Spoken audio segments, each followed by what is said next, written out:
There's wind chimes. Hello. Sorry for being a bit late. I had this bright idea, because I realized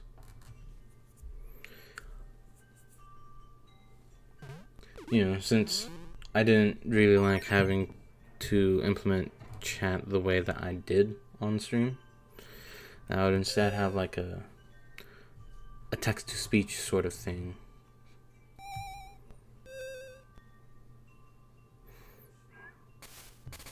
What Pokemon art were you referring to, Gaster? Because I chatted for a little bit. I forgot which stuff was on the screen when I started streaming. But I wanted a text-to-speech voice thing of sorts, so that whenever anybody just typed in chat, it would play the message in like a text-to-speech thing. I thought I was getting somewhere with Streamer-Labs, but I was not. So I might not have looked deep enough, especially considering the tutorial thing that I was watching to try and get it set up almost had a point where I was able to just have anyone from chat use text-to-speech without having to do the command of TTS. But then, like, the latest update that they then started showing how to implement the thing into, which is the one that I got, wasn't able to do that. At least from what I've seen. I might have to do a little bit more research into that if I really do want like a text-to-speech. It would be nice to just be able to hear the messages, but at the same time I'm not sure how well that would actually truly work out. Because it could just be like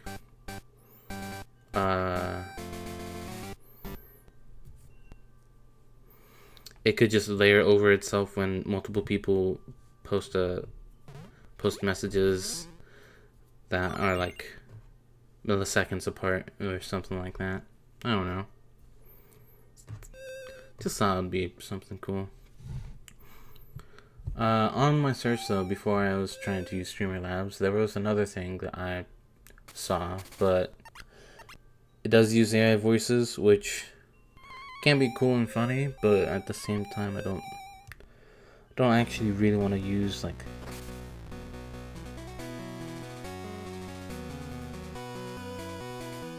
these streams are mostly about just clearing backlogs, not necessarily. This is gonna sound harsh. It's not necessarily for the viewer's enjoyment. This is more for my enjoyment and my personal backlog cleaning stuff. So as much fun as that would be to, I guess, like create little AI dudes that actually speak the way I want them to speak and have them be my characters so that I can interact with them. That's not really the point of these streams. You get what I'm saying? Am I speaking English or gibberish? I don't know. The Mewtwo one? I am actually quite proud of that art. That one was fun to make. I'm really proud of how that Frozen Mewtwo turned out. Yeah, I'm just proud of how everything looked in that one. That one's actually probably one of my favorites of any of the art pieces that I've done, the completion arts.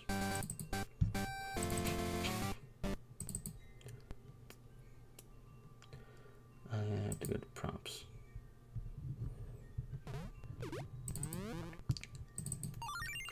Man, you guys understand where I'm coming from?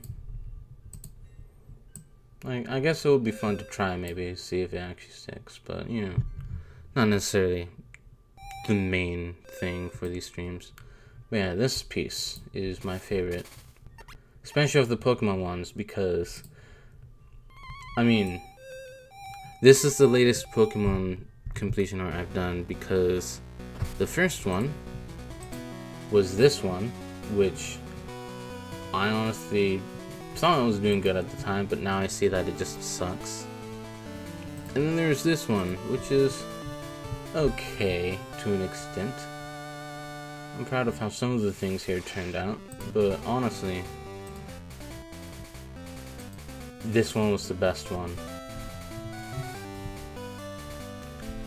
In terms of design, like better designs on these Pokemon, since I actually did some research on some of them, like the Nidoking,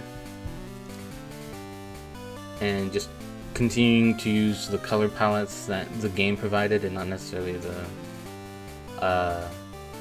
like the color they actually are, which is why Mewtwo isn't their usual pink and like dark purple. It's because their sprite was white, black, red, and yellow.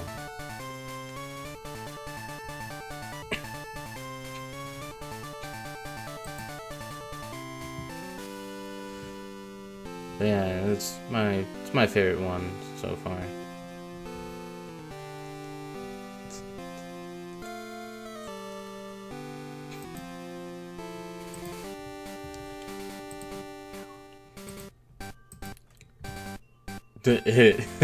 Yeah, it's March. It's not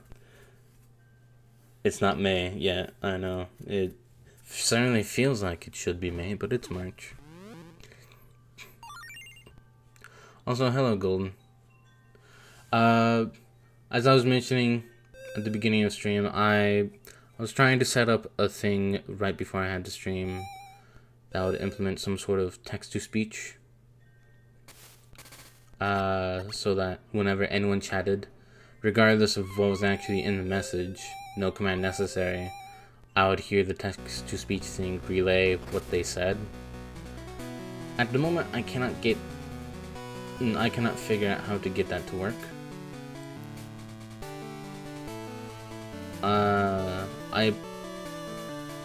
The one that I was following, I was almost able to do it with.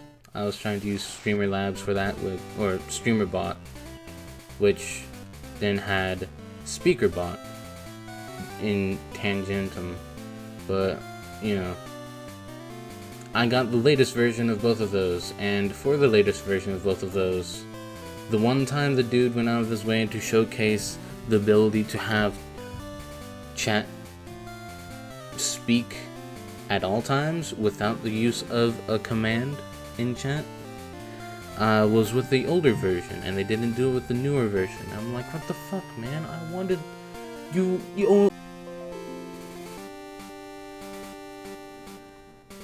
Wow, that's a start. Well, that's a first. OBS just about disconnected, then it got reconnected. Yeah, that's what not enough sleep does to you, Silvala. Anyways, yeah, I was about to ask why TTS was dangerous, but then I instantly realized, because yeah, having something like that, it would instantly cause people to abuse the shit out of it. May have been from the weather, yeah. I don't know if you can hear it on the mic, but right outside, I hear like wind chimes. I think my parents just put it out today, maybe, and it's definitely playing.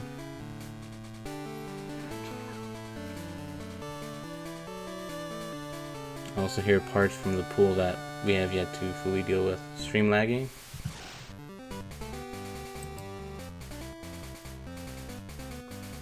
Is anyone else? Hold on.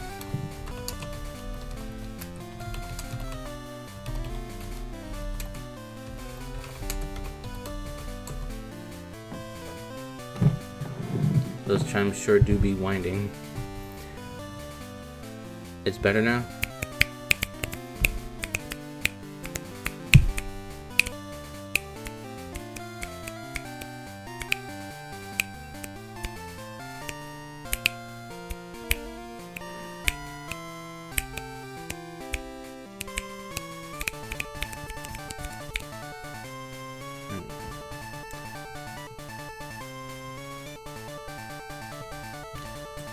I'm just trying to make sure that I provide experiences for a bit while OBS disconnected, but it should be good now. Okay.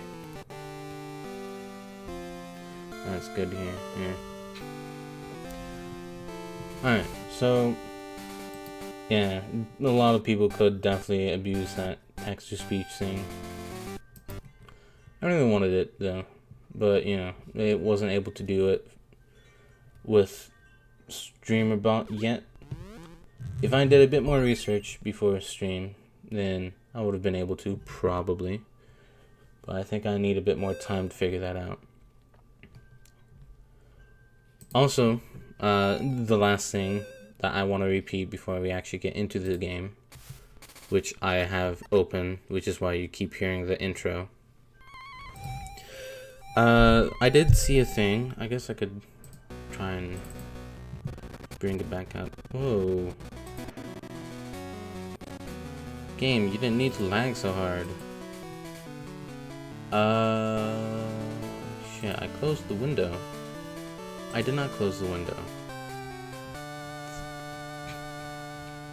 So, on my search to try and find like a text-to-speech thing, I found a weird thing called Jibber-Jabby. On its website, move over to TTS, meet Jibber-Jabby, an interactive tool for you and your livestream community to bring unique characters to life. Make characters look, sound, and act however you want, and have conversations out loud through speech or text.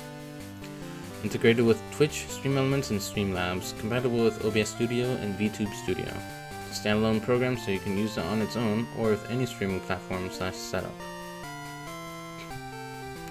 Want to see what you can do with it? TTS with a twist, StreamPet with a brain, OC with a voice, Chatbot with a personality. Jibber-Jabby brings all of this together, plus speech, text, and stream integrations. You and your chat can have conversations using your voice in their messages with all of the different custom characters that you bring to life. And then they provide like a little video showcasing it, which was interesting, but like I was talking about like right at the beginning, it's as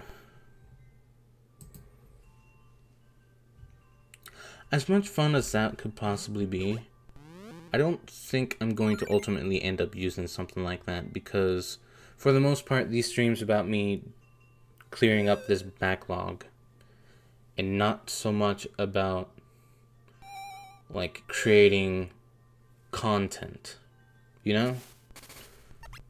So like I might try it out if I feel brave enough to try and deal with it one day, but if it's a big if I do try it out, I don't see myself using it much past that one attempt, probably.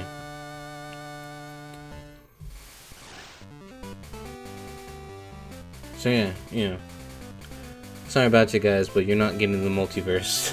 I'm gonna actually switch over to the screen, but I also do want to showcase something real quick. Plus, that sounds like it would be heavy on the computer, probably. I know definitely that recording and having chat up at the same time and shit like that was probably why the shadow. Never mind. I'll refuse from talking about that because that is a spoiler.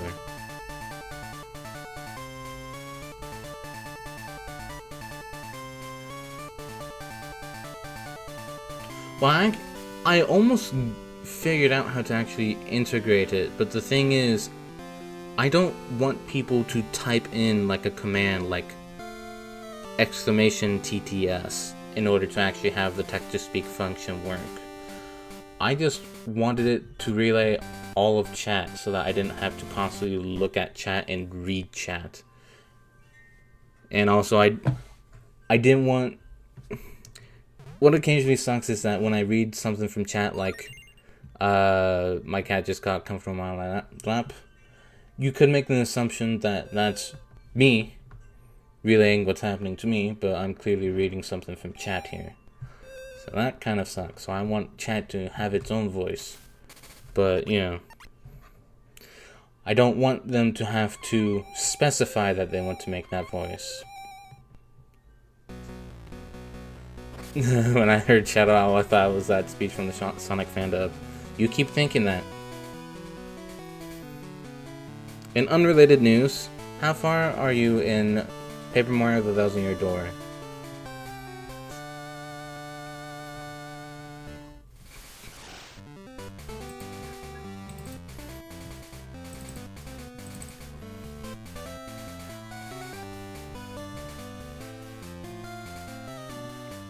Yeah, that is true as well.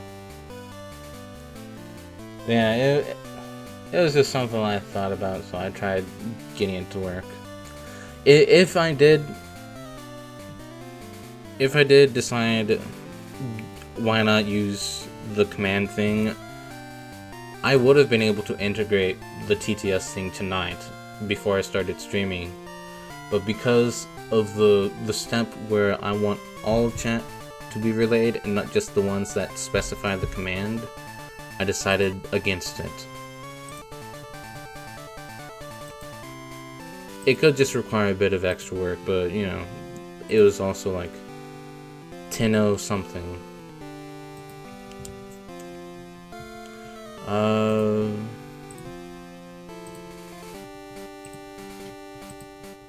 Also, I want to showcase some progress on the art thing that I have. I forgot how big I actually made this. There we go. It's turning out great so far. I got Brussels.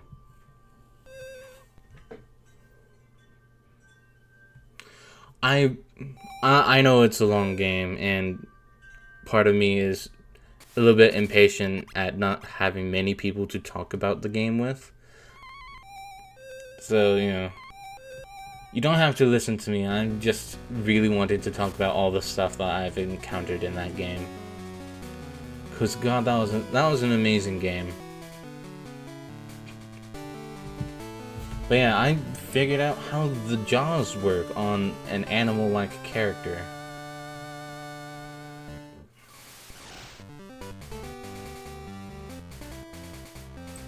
It is kind of hard to tell because the whiskers kind of block off some of the detail, but she's got a little smile.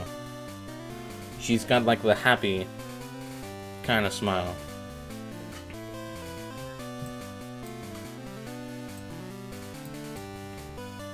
It was kind of difficult to figure out how some of this stuff works, especially because when I initially drew the head, it was definitely not in the position that I had the head be. You see how like the circles representing the heads on the not yet drawn characters have the two lines that kind of make it look 3D? The middle point is basically where they're looking at, like the angle at which they're looking. I did not follow the angle that I set for Browsel here, but it still kind of worked out in the end.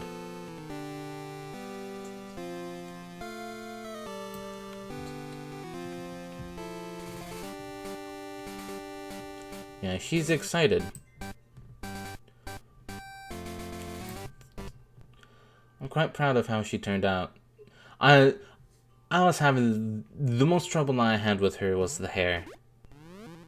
I don't know why it was specifically the hair. I guess it's probably because of the angle at which I was trying to draw it. But it turned out pretty alright. Anyways, I promise you I'm done. Let's actually get started. You got Peach and the third star in Mario RPG? It's been a while, so I can't fully remember the order of events in that game. Sadly.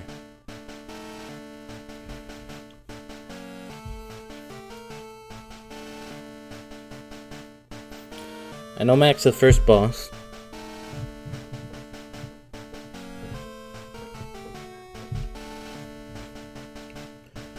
The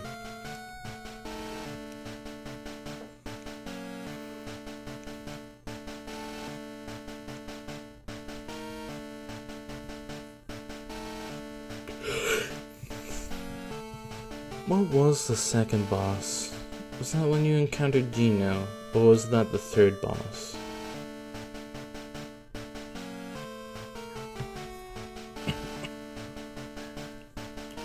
Oh yeah, the cake. Okay, so that was the third star. Okay, so the second star was the bow guy. Bowyer.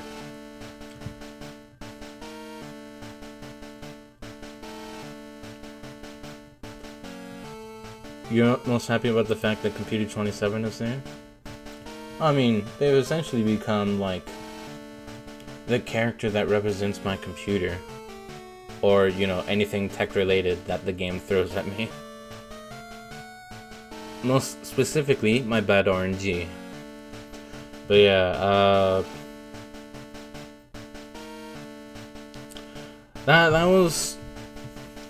The idea that I had for the text-to-speech as well was that whenever someone sent a chat message, it was Computer 27 that relayed the chat message to me. But, you know, yeah, it's probably not the best idea to do that, especially with what you guys said, you know. Opens up a lot of opportunities for people to just put the wildest shit in chat.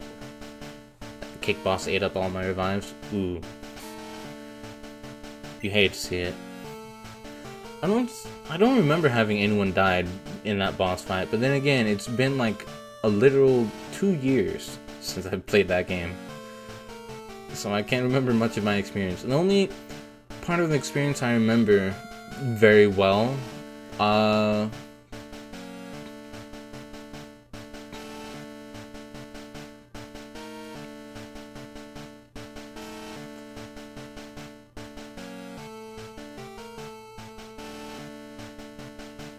can remember 3. The first one was the most annoying part of that one side quest that I had to do, where I had to find 3 hidden flags, and the last one was in such a place that I was angry at not finding it. The second one was with one of the bosses, where before they actually revealed themselves, I was like, haha, yeah, I can take you on, bitch. And then they unveiled themselves, and then they were like, haha, you really can't, I'm warning you. And I almost died to them. And then the last one was the final boss battle, which was on par with the Paper Mario 1000 Year Door boss battle, where it's just the way that it feels with all the strategy that I had to put into it, into each decision and stuff like that. And it was a blast actually dealing with that final boss. It was so much fun.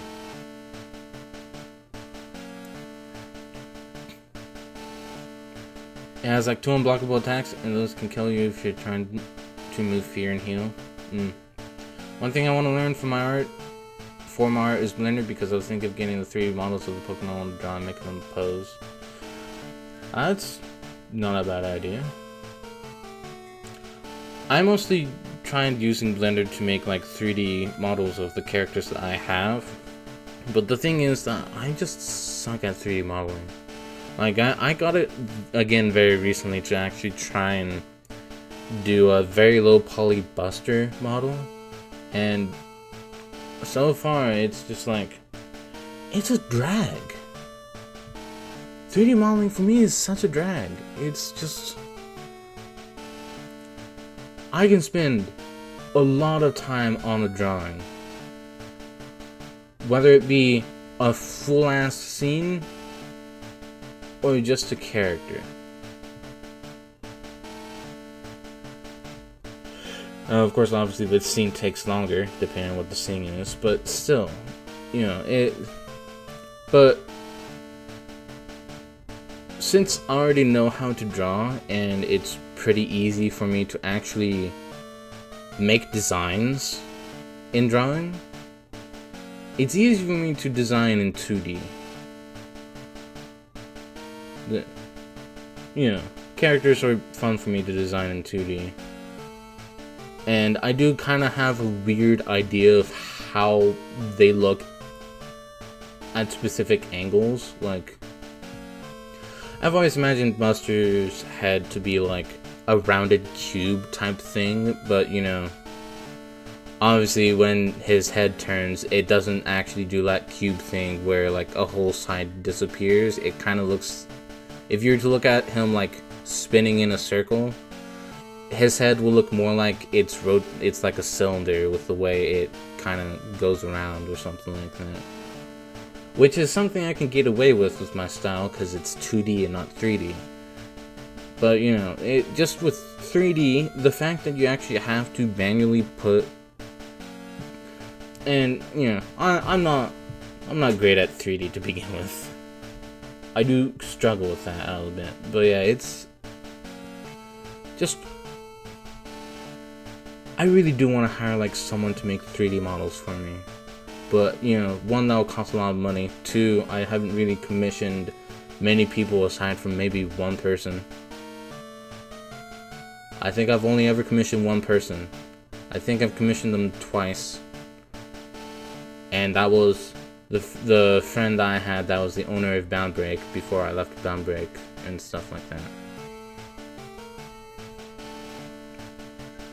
Want to make my mons look menacing? Fair enough, yeah. If I do get my Fusion and Fan game, I'll be happy. Oh, wait. You...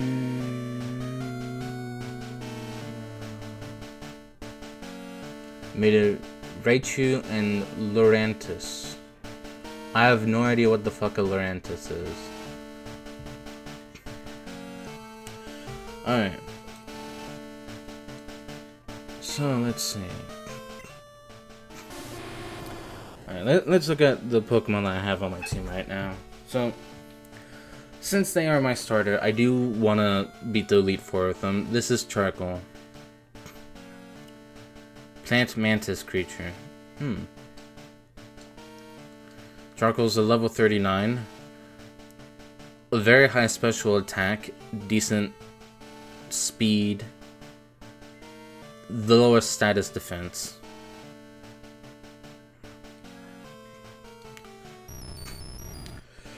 Dual Strike is level 38. Their special attack is also through the roof. Their lowest stat is actually attack, the physical. Second highest stat is defense, which fair enough. Strangely, their special defense is their second lowest. You've got Seko, who's level 36, who has pretty fast speed, or pretty high speed, a pretty good attack. Their lowest status special attack, which is at a whopping 37 at this level. Then we've got Unilong at level 31, a bit of a jump in levels here, who has 33 speed, the lowest. The highest stats are attack and defense. Their specials are tied with each other. And we've got Alfie, also level 31, who has their highest stat being tied between special attack and speed. Everything else is just kind of mediocre.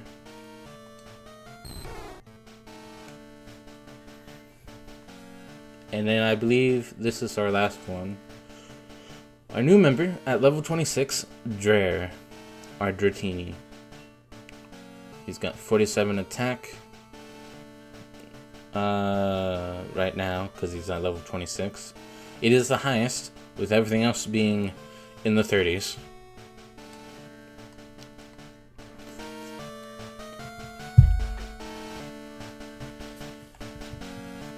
Do you guys think that my team is gonna be good for the Elite Four? I know I'm gonna need to grind them, which is what this stream is mostly about, which I've already wasted 30 minutes on. But do you guys think that there's any Pokemon that I should switch out, maybe? Because at the moment, last stream, Golden convinced me that Alfie will be... I can never remember if I named her. Yeah, just Alfie, no S. Golden convinced me that Alfie would be a decent way of dealing with one of the Elite Fours. But yeah.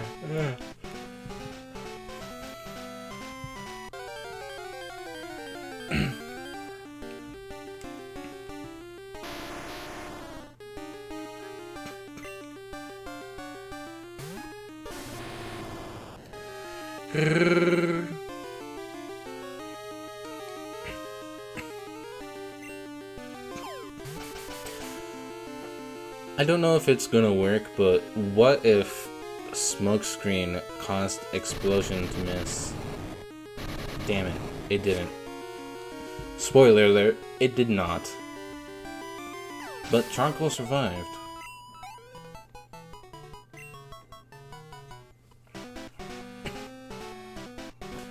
Lurantis is my biased fave grass type, fair enough.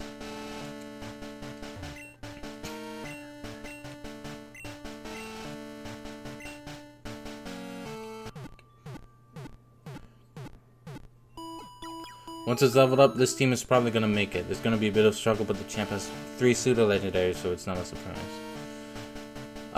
Speaking of levels, what level should I try and get everyone to be? In your opinion, Golden?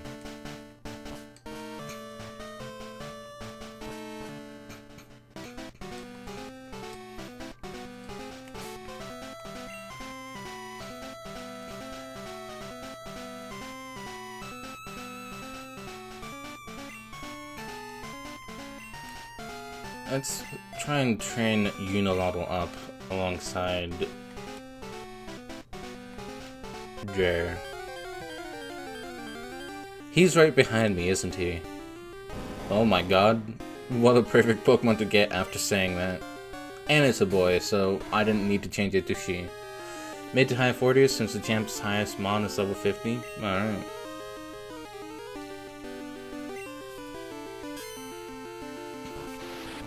Rage.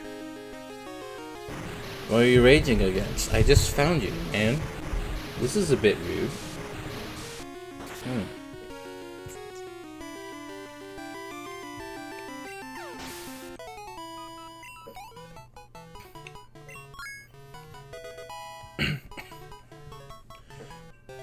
I do have speed up. Jerry is now level 27. 49, 36, 39, 39, 40.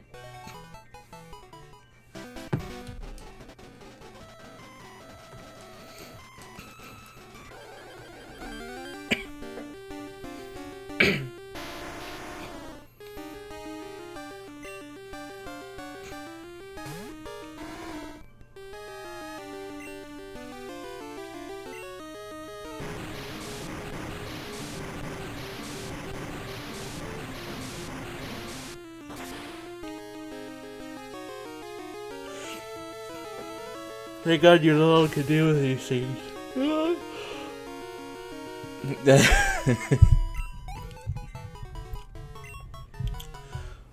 Another reason as to why I like playing on emulators. Also the fact that, you know, I don't really have these games on official hardware. But don't tell anyone. Hello, Rhyhorn.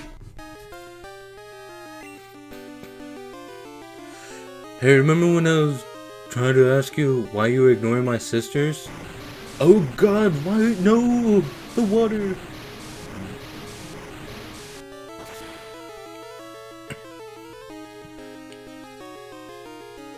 Hell yeah, took it right out.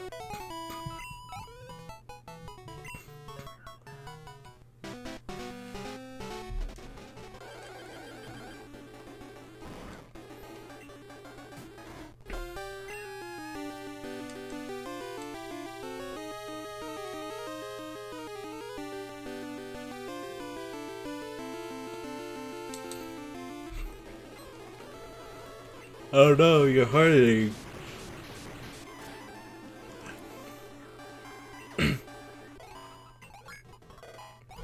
Unilotl is now level 32. 71, 70, 53, 53, 35. It's speed up should be a standard feature in actual Pokemon games. Well, honestly, I can actually see myself, like, dragging myself through these fights. It's just the fact that it's on stream, which is most of the reason why speed up is particularly useful. Otherwise, I think I could probably stomach just grinding the way that you usually would and stuff like that.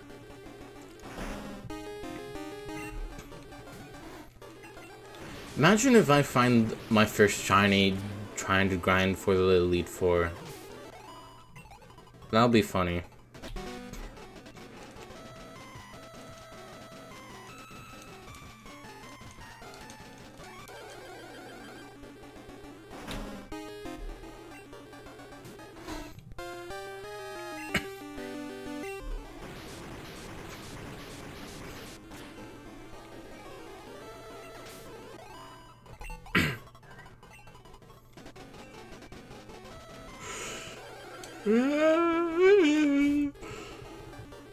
It's a Sandslash.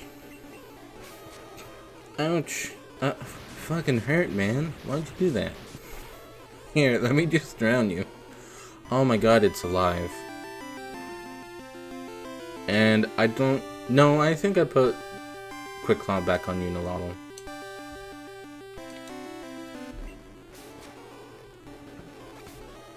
It wouldn't be an unfamiliar situation. I found plenty of shinies while EV training.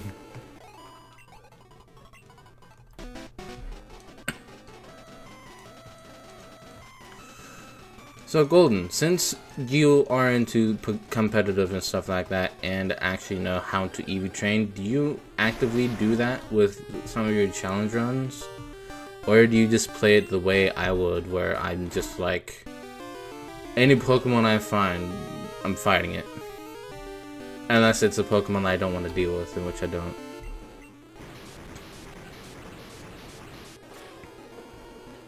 Nice.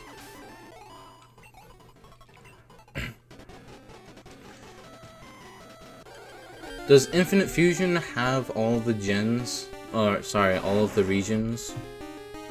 So, like... I'm assuming that since you're saying now I can explore Johto, that you started in Kanto. Can you also explore...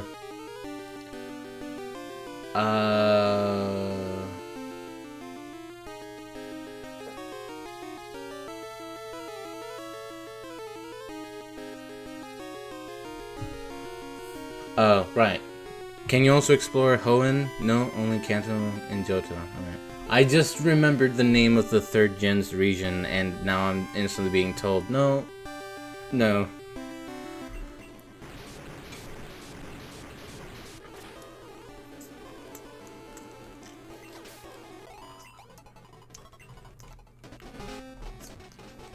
Skibble.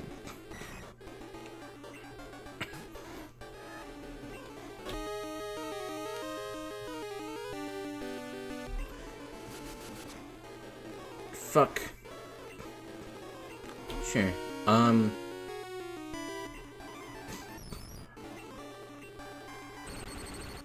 There we go.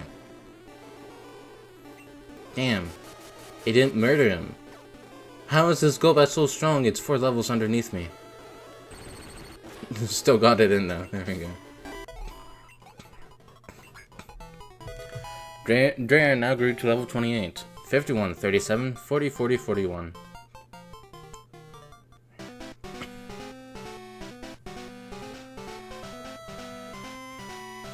That's a feature in Gen 4 people loved, so they brought it in here. No wait, I'm wrong, that's a Gen 2 thing people loved.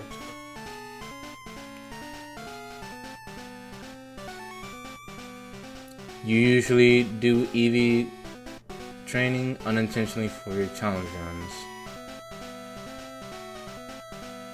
Oh. Is that because you're most familiar with those gens, or have you just not made it to like the other gens yet for your challenges? Get me out and back on the thing here. Right.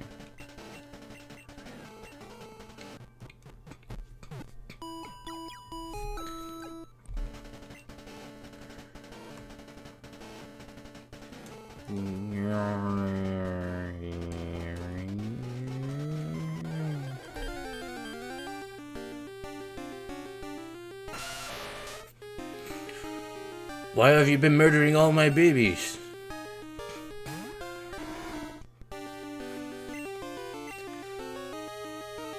Fuck, I missed. No, not the surf. Fuck, I'm dead. Alright.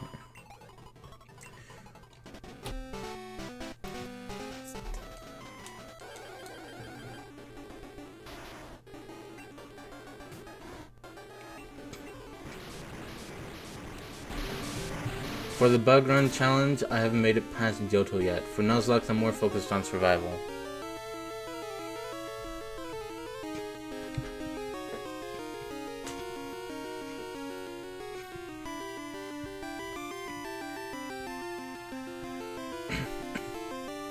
Hey, Ghost Wolf.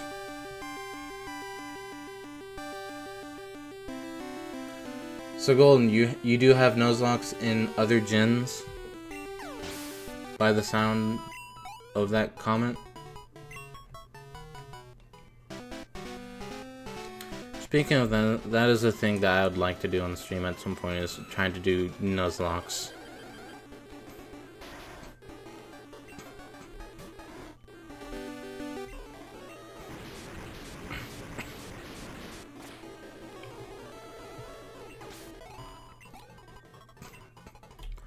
Honestly, I could see myself doing a Nuzlocke of this specific game, or at least, you know, in this gen onward. Because I've mentioned it before, but this is definitely...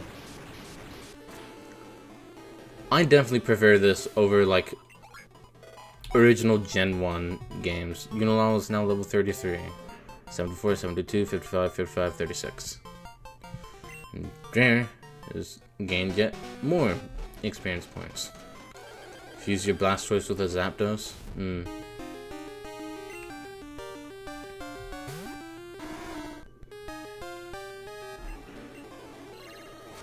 Fuck. Have any of you guys seen that fusion between a Meltank and a Miltank?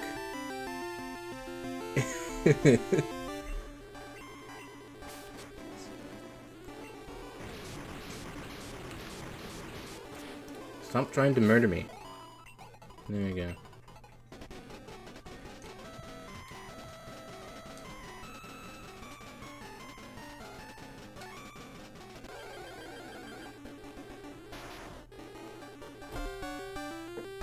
Did I say Meltank?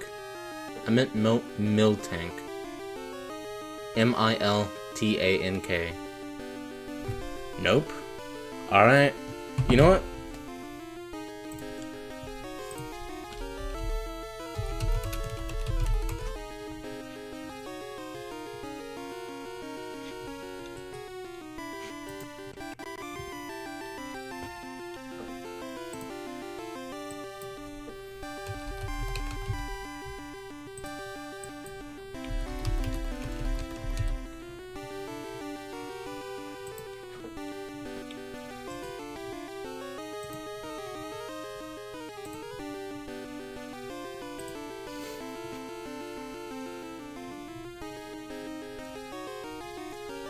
Oh, yeah. Yeah, have you ever seen the Pokemon Fusion calculator? Which I think is the thing that the fan game Pokemon Infinite Fusion uses.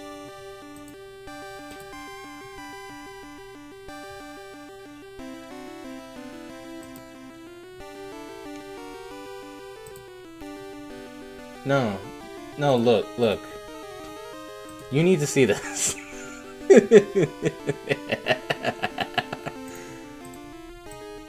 This is a Miltank and Miltank fused together.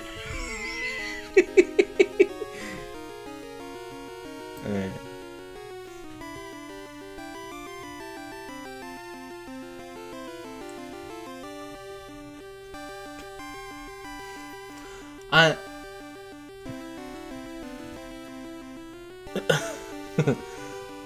I've seen some cursed things with the Pokemon Fusion calculator that people have designed for it, but just the fact that combining two Miltanks together just creates a shit ton more udders is just funny to me. It is kind of like 4 Miltanks fused.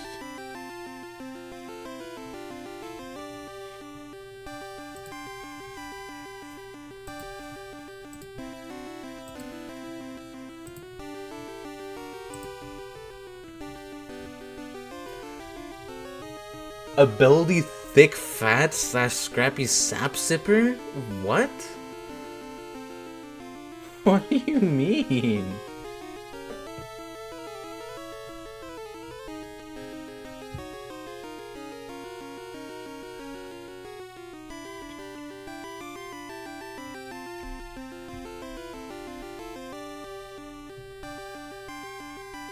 Japil?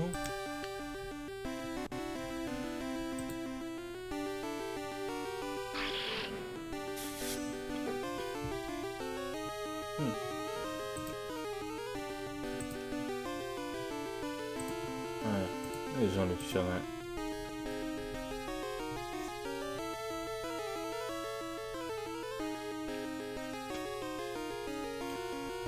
That's a Miltank.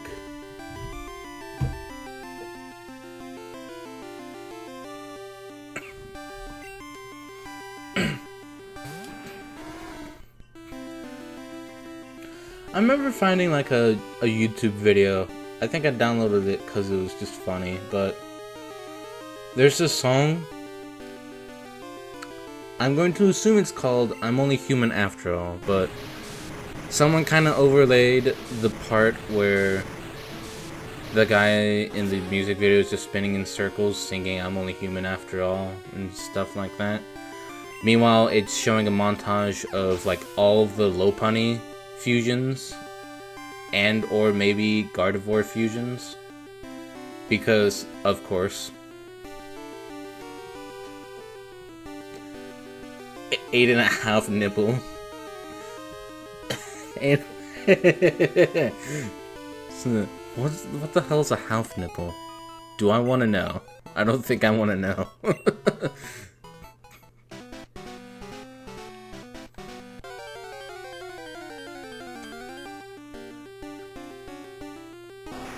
Hey, can you shut up about that? I'm trying to live peacefully in these caves, and you're talking about Fusion's nipples. Please stop.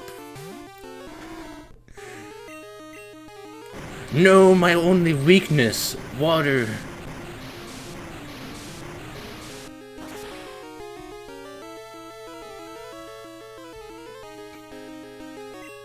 Has someone...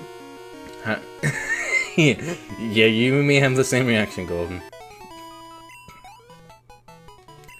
Has anyone made a meme, like a Pokemon meme, where it's like, go and touch grass, and then they respond, haha, I'm 4 times weak to grass.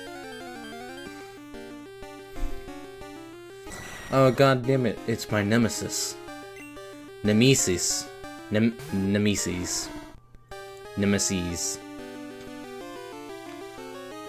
Aegislash and Machamp makes a cool warrior. Meanwhile... Fuck, I'm too slow.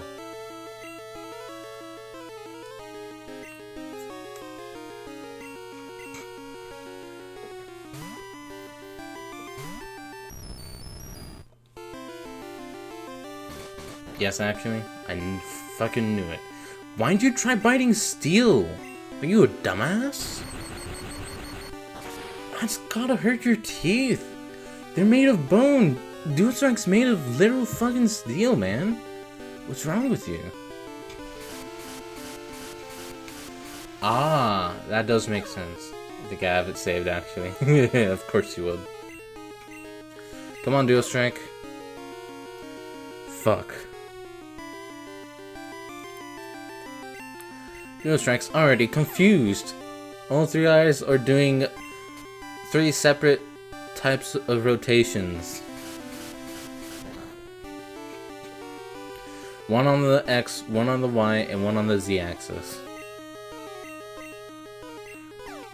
So one's people spinning clockwise, another one spinning counterclockwise, and the third one is just rolling its eyes back into itself and then back out again.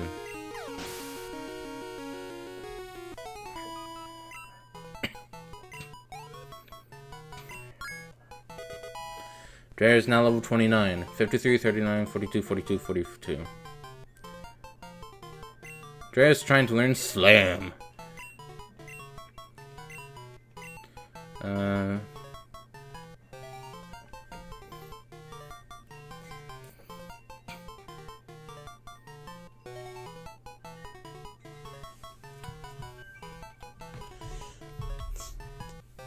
Okay, well, should I put Slam on my Dratini? Because I don't know if I want to. Because I've already got, like, Waterfall being an HM, so I can't replace that. Twister is the only dragon move that I have on him at the moment. Extreme Speed seems super useful, considering the way Golden reacted to it. And then Thunder Wave is probably going to be useful. My brother in Christ, I can't. That's good.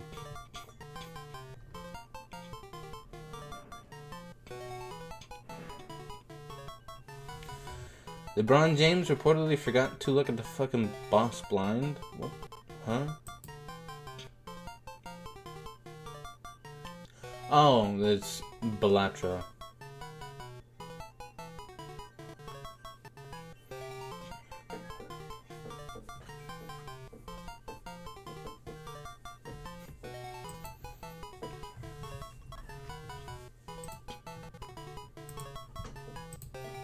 Slam is bad? Okay. Drare is not gonna come on and Slam and welcome to the jam. You said Drare, I thought you said Terraria. Yeah. Drareria.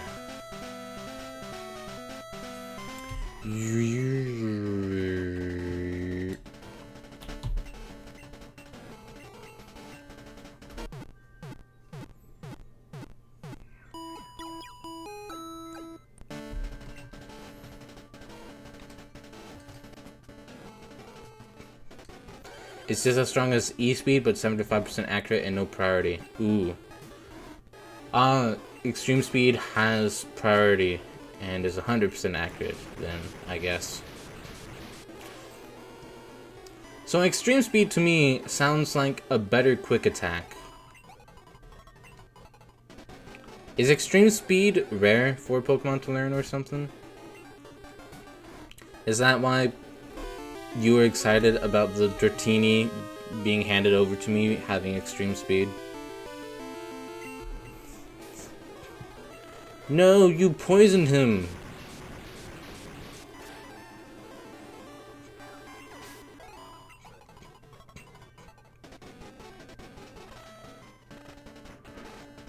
It's rare, alright.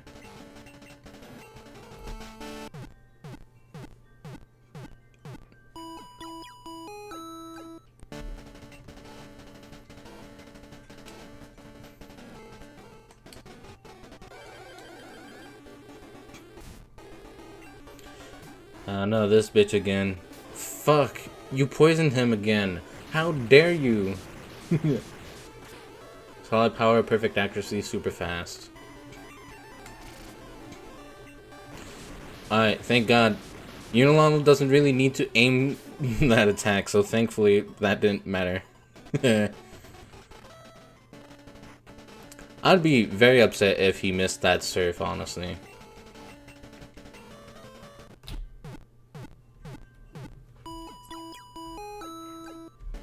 Dratini can't normally learn E-Speed in this game. Interesting. So as in, like... Are you meaning in, like, the gameplay sense where if you had, like, let's say for instance, a team with extreme speed, you can't teach it to a Dratini? Or is it just the fact that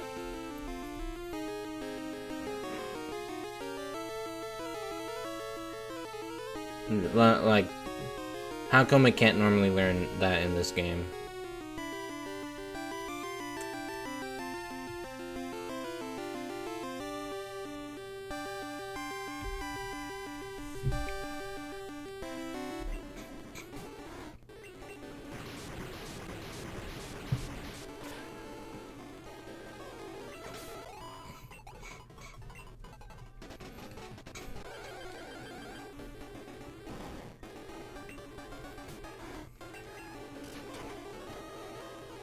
Don't throw rocks at my axolotl.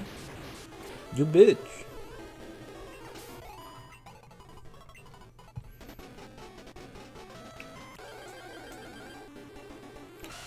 Can you get a Pokemon to learn extreme speed through breeding? Oh, thank God it missed its attack.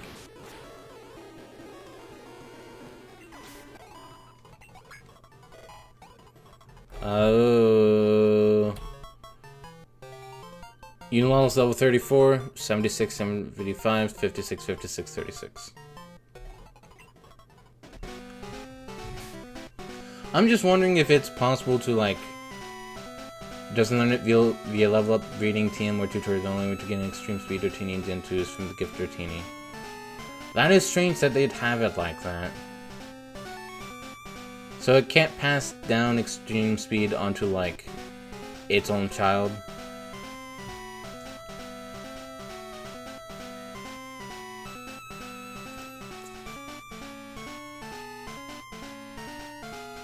That just kind of seems like a bizarre choice to me for the game developers to make.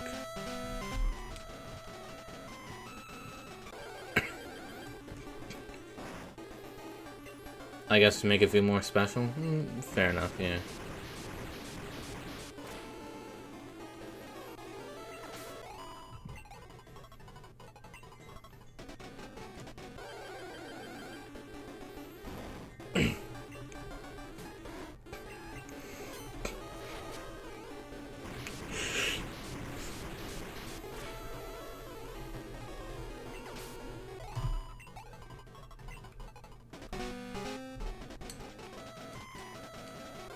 Oh, you said specificial. Specificial.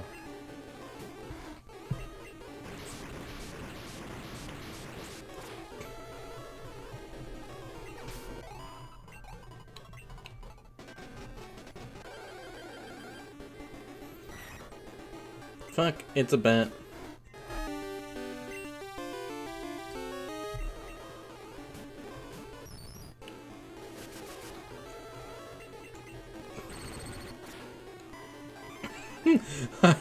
I thought you were combining special with official. Specificial. Or maybe it's a combination of special and superficial. Drare is now level 30. 55, 41, 43, 43, 44. Drare is evolving.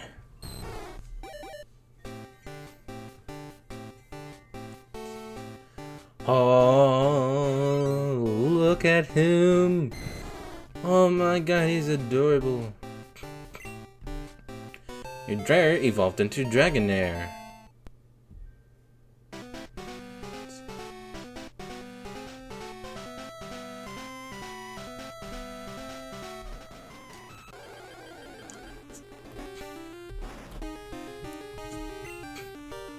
I have a lore question. So, I don't know much about Gens 3 and 4 as well as every gen past Gen 5 in regards to Victory Road. But I know that, especially having played Gen 1 and knowing that Gen 2 you have to get to the same Elite Four that was in Gen 1. But, you know, Victory Road is like usually just a sort of rocky place, right? Why is that? Why is Victory Road past like this rocky area that they just named Victory Road. Why? I'm asking both for like lore purposes and purposes.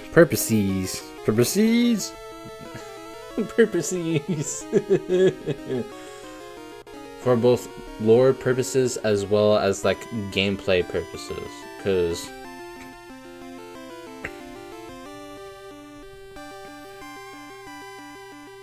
I want to know what the lore is, but I also want to know like why specifically put an area where you almost exclusively encounter either rock Pokemon or a Golbat. I mean, I guess in the original Gen 1 stuff, you can encounter Moltres in Victory Road as well, so there's that, but still. Hi, Shy Guy, the card game.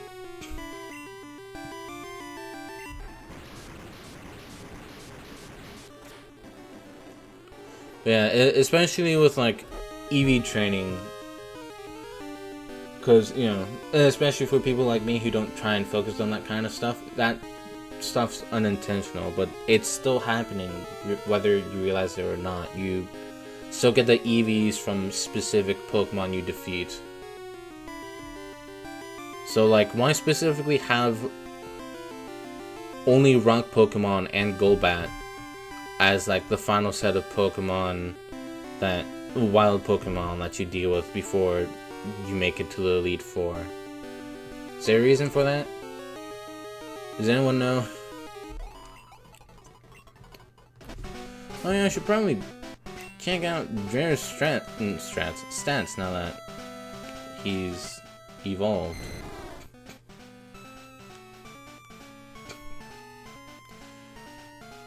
Alright. 67 attack, 53 defense, 55 specials, and 56 speed. We both are small YouTubers, except you have more subs. I don't particularly care much about how many subs I have, because this is mostly just a hobby of mine.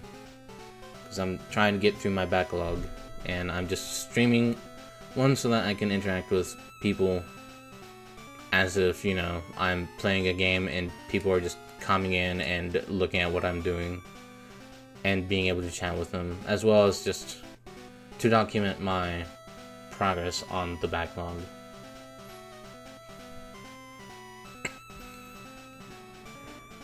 But don't worry guys, I'm sure Golden is on that case right now, considering he has yet to respond.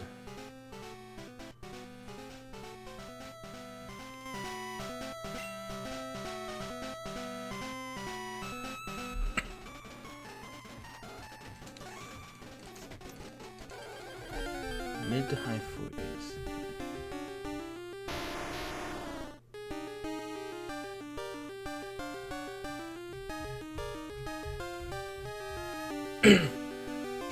What happened? I was asking both lore purpose wise and gameplay purpose wise why Victory Road is like a rocky place filled with rock Pokemon and Golbat, and have it be like the last area you encounter wild Pokemon before the Elite Four.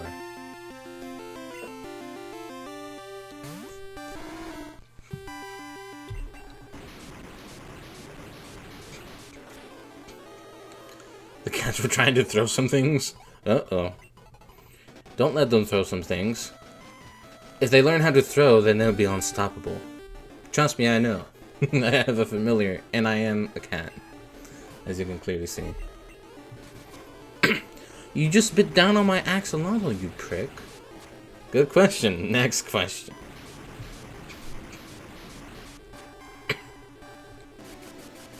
Because, like, I really want to know why...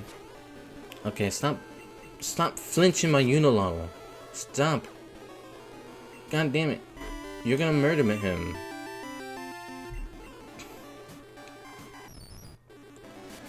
Fuck. Right into a confusion ray. Alright, Dual Strike. Hell yeah.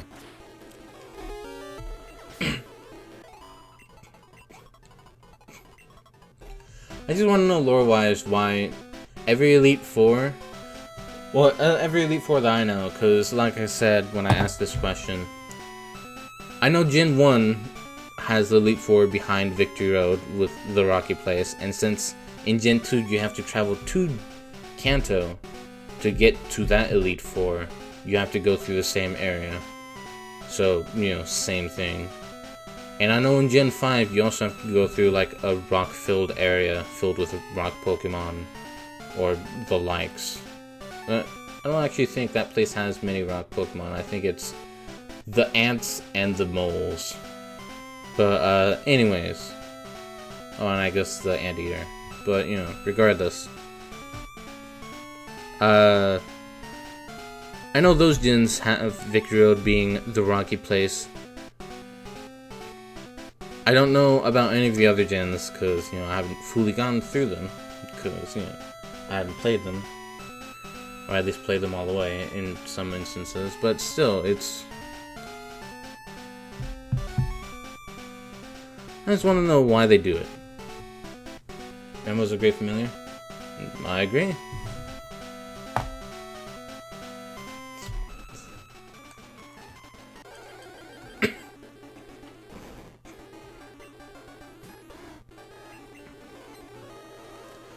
Your hardening is not gonna save you.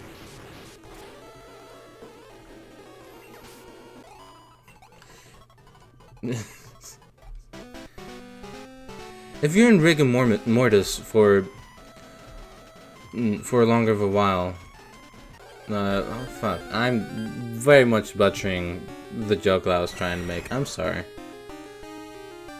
Because the league is up a mountain, usually, so a cave is carved out to serve as a final trial on your way to the top. Ah, alright.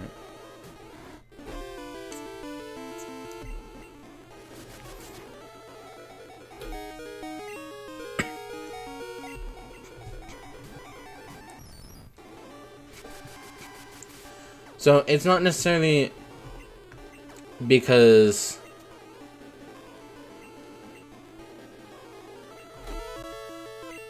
Oh, it's confused no more. Nice. So the Victory Road wasn't specifically chosen to be in between the Elite Four and you. It's more of a side effect of the fact that the Elite Four wanted to be set on top of like a cool ass mountain or cliff area or something like that. Because I believe the Victory Road for Gen 5 was on a cliff, but you know, it's a similar environment of sorts.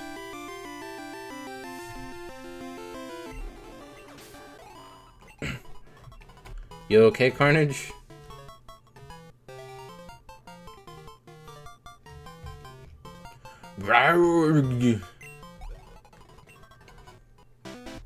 Basically, yeah. I mean, I can respect it. Of course, if I'm like the final boss of anything, yeah, I'd want a bitchin' ass location for like the final fight to be at. I can respect that.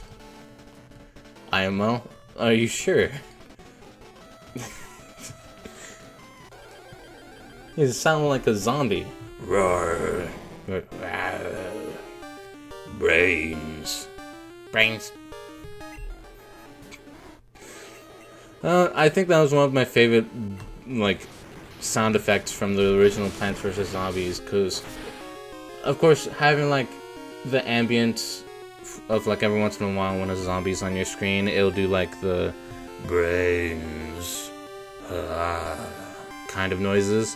But then, I swear, and I don't know if this actually happened on the stream when I was playing through the game, but there's this one sound effect in the original Plants vs. Zombies where it's a zombie going, brains! You're a werewolf? Hell yeah. I've definitely mentioned this on stream before, but werewolves are better than vampires in my opinion. The only exception is Gen 8 and 9, where one takes place in a city and the other takes place near a school. Ah. Gen 8 is... Okay, if Gen 6 is France, Gen 7 is Hawaii, Gen 8 has to be Britain, because Gen 9 is Spain. Probably an imp.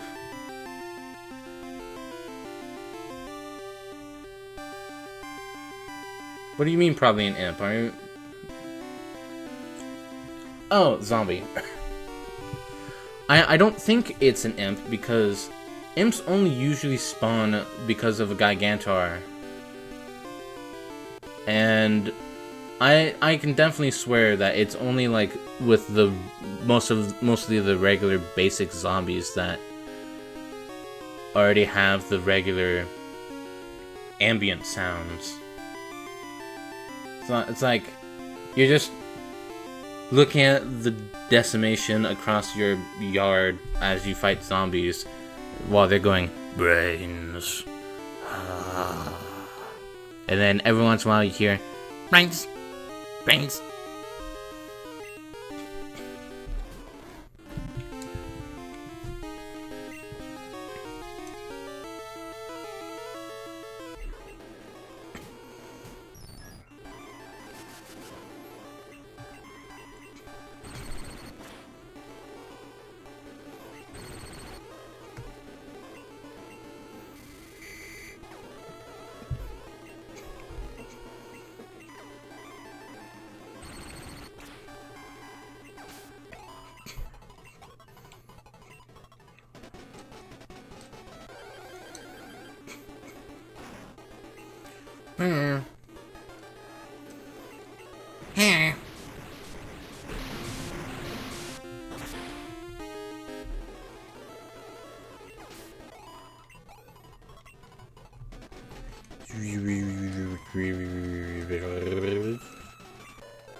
I forgot about the bicycle. We could be getting into way more encounters like this.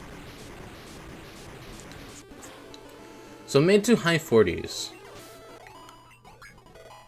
Unilaw is now level 35, 78, 77, 58, 58, 38. Trying to learn Earthquake. Ooh. Alright. Oh shit. Wait.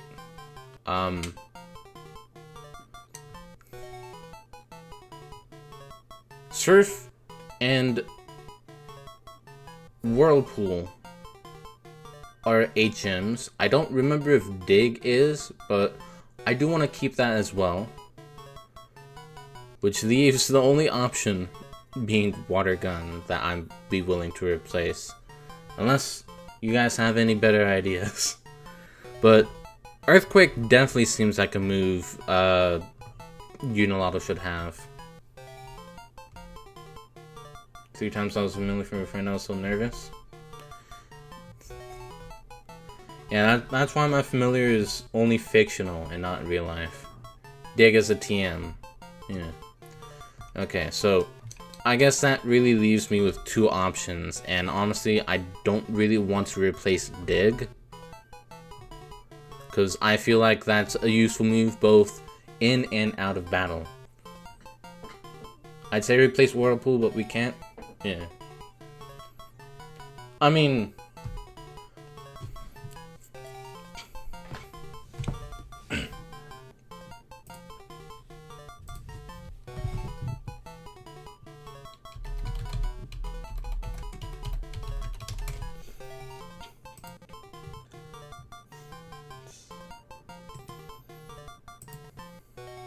oh my god.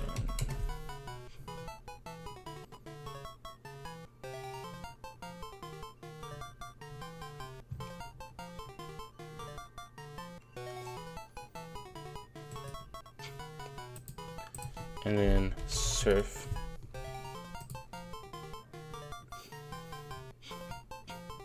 Okay, let's look at Earthquake is kind of risky, but also has great chances at dealing very good damage. Whirlpool has 15 uses, 35 base power, Sorry, Whirlpool has 15 base power in generations 2 through 4. So, 15 base power in this gen. So 15 uses, 15 BP, 85% accurate, sorry, 70% in Gen 2. Water Gun has 25 uses, 40 power, 100 accuracy. Surf has 15 uses, 95 power in gens 1 through 5, so, you know, decent, and 100 accuracy. Yeah, I can see why you want to get rid of Whirlpool, even with, like...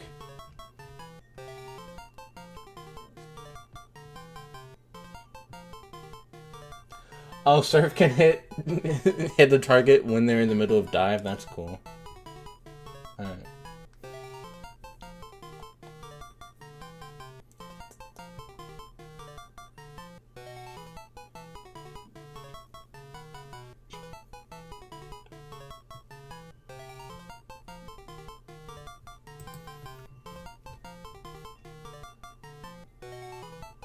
Water Gun is just a regular attack. That doesn't do anything special aside from just being a good water type move. Whirlpool inflicts damage and traps the target for a number of turns.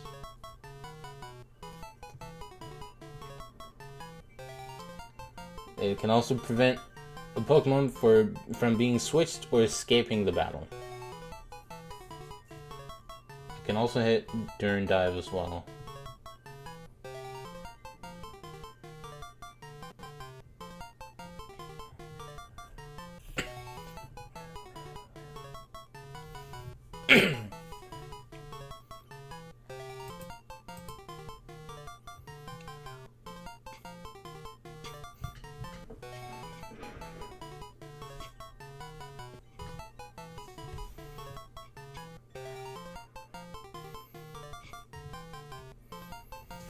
Water Gun is just a weak early game move. All it's good for is taking out a low HP Mon without using a strong move. Yeah. Wanna guess what animal familiar I was? Cat. That's my guess.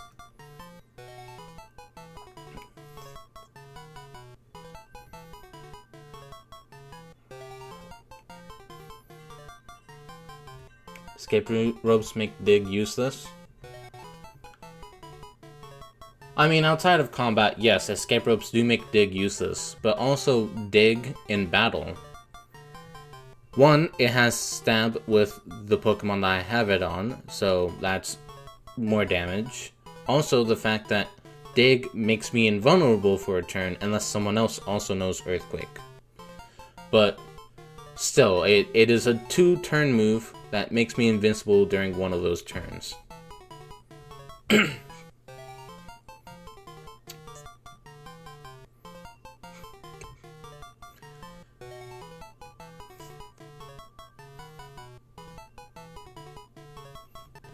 Trading card game, yeah.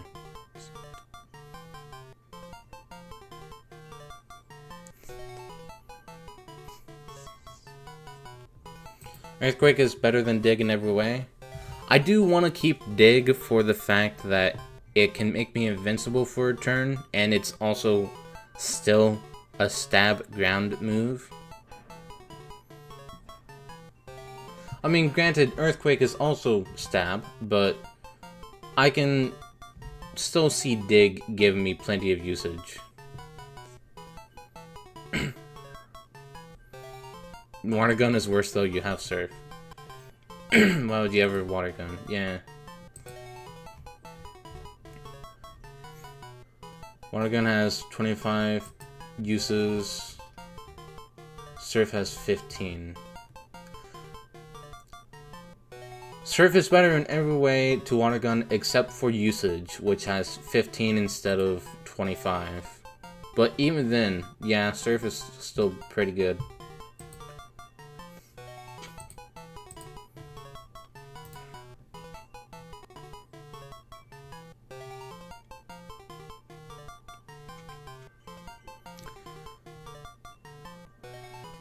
What color cat was I?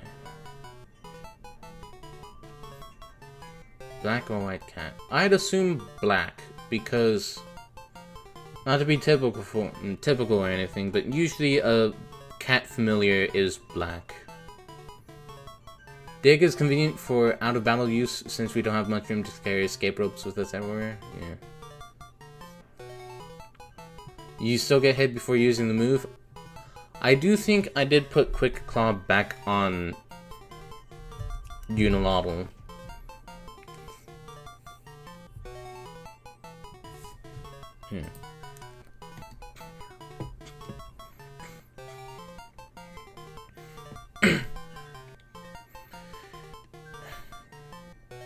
Water Gun is reliable, but at this point, especially since I have put 2 water TMs on Unilateral here.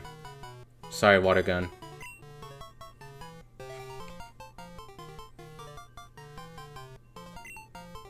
Alright.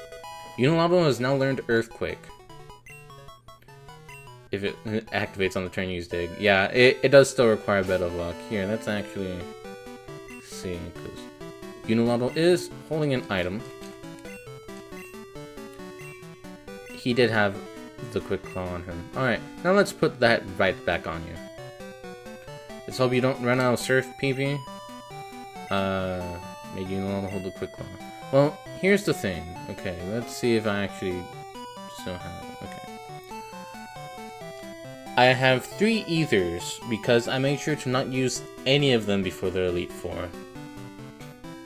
I could also raise the power points of a move, but I guess we'd actually have to see what moves I'd have before using that. I also have max Ethers if, you know, a regular Ether isn't enough, or I run out of them.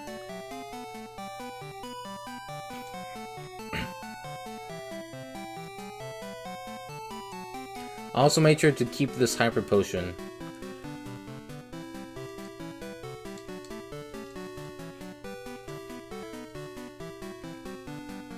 Also have another I have a... what? Wait. PvP of 1 move. Restores all power points of 1 Pokemon. Okay. Is Unilateral really going to use Surf more than 15 times? That sounds weird out of context. I forgot about PP increases. Gaster Necros 2025.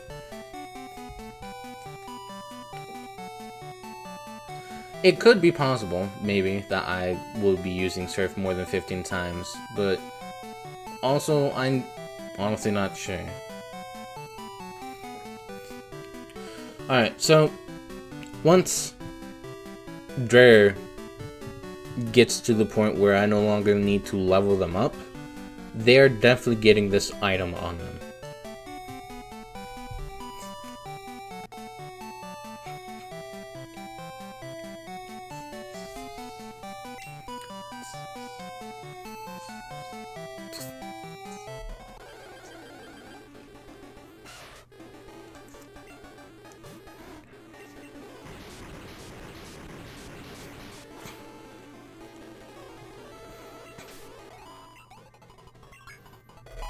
Drare's now level 31. 69, 54, 57, 57, 58. Unilateral might run out of PP during the E4 run. Do I have the ability to do healing and stuff in between the Elite Four? Or is it just like a cutscene in between me beating one and then me fighting the other? Yeah, in order to avoid having to say PP, because that's just such an unfortunate abbreviation of PowerPoints, I've been using the word usage. So, yeah. Unilateral might run out of Surf usage during the Elite Four run. Alright. So I can do stuff like heal after each fight. That's good to know.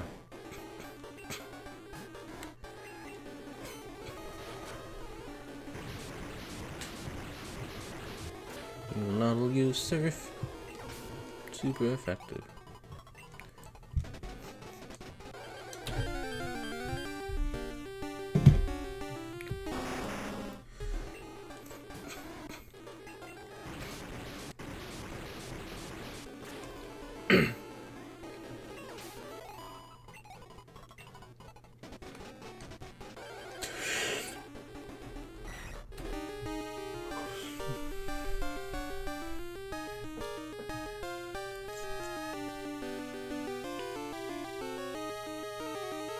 I know, that's why I've been saving them for the Elite Four.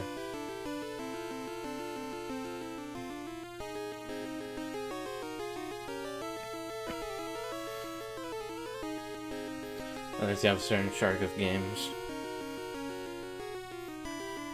Or unless you have a genie of games.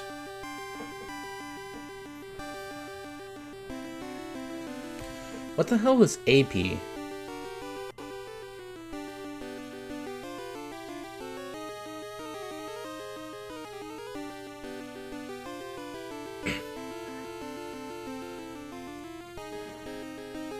So I know MP is like magic or mana points, essentially. Well, usually. I guess in Pokemon context it could be considered move points. Is AP like attack points? Action points?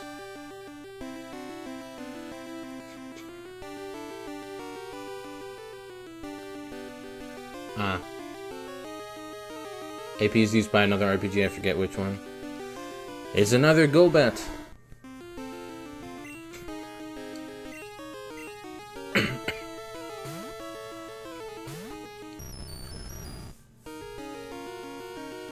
Attack power.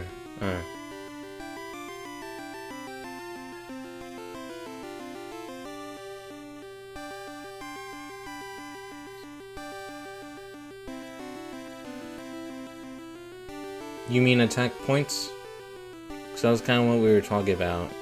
Because the second P in PP is points. The first one is power. And it's referring to how many times you can use a particular move.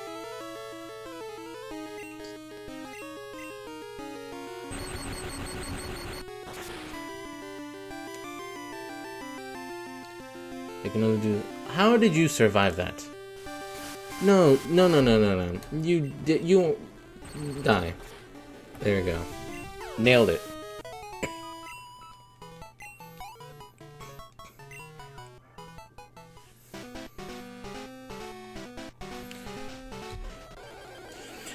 Ah.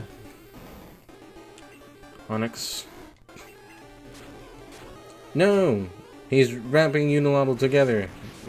He's wrapping Unilateral up, I should say. And he's dead.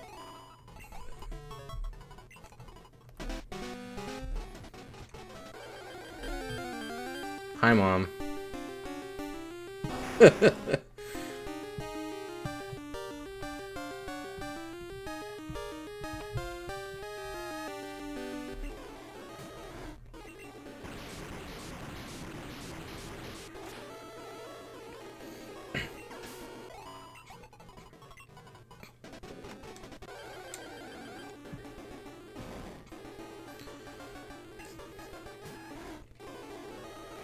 Of course there would be stall teams in this game, or in competitive Pokemon.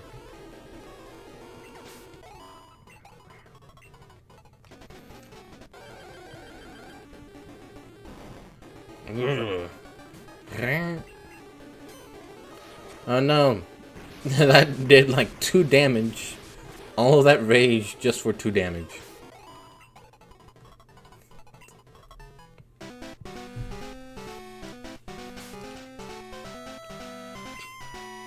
Pressure helps with draining your opponent's PP. Forgot about pressure. Under pressure, pushing down on me, pushing down on you, you're an asshole. Right. But I do have 1 PP up.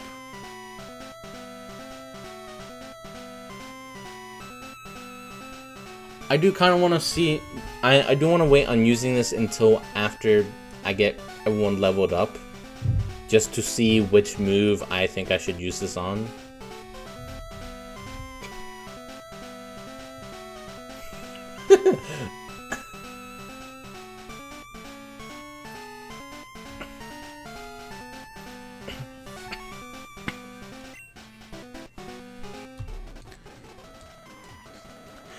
Yeah. BB ups are available in Goldenrod, along with other vitamin items. Ah, okay. You might be around.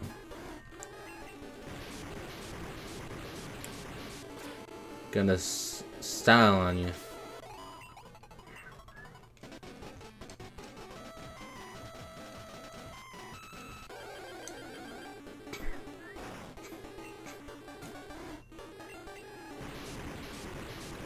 I think level 45 will be a good place to get everyone. It's gonna be real difficult trying to get, like... Oh no.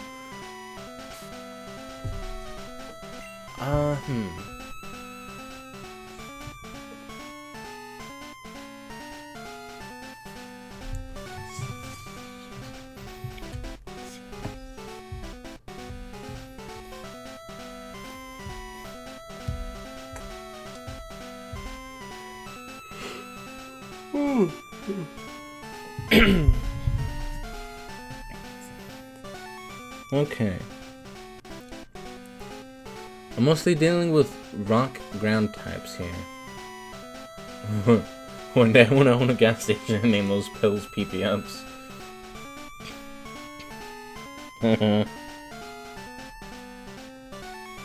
So for rock and ground types, I need to figure out what is effective against both of them. Definitely water and grass. Ground is weak to ice. Rock is weak to fighting. Rock is weak to ground.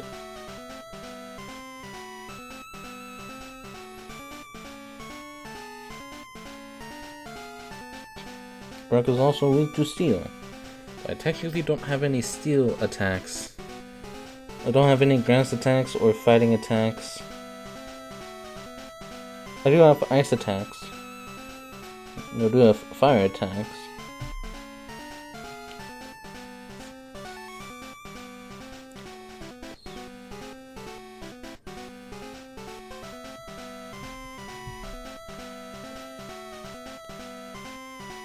With a picture of Rhydon and Ligalily. No.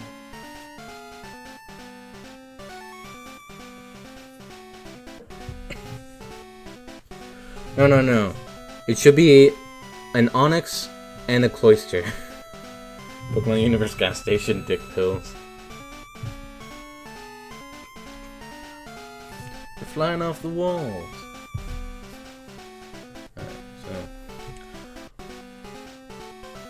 I can at least train Sickle here a decent amount by themselves, but it's like Sickle and Unilateral are really the only Pokemon that I have here that can deal decent damage to the rock types in here.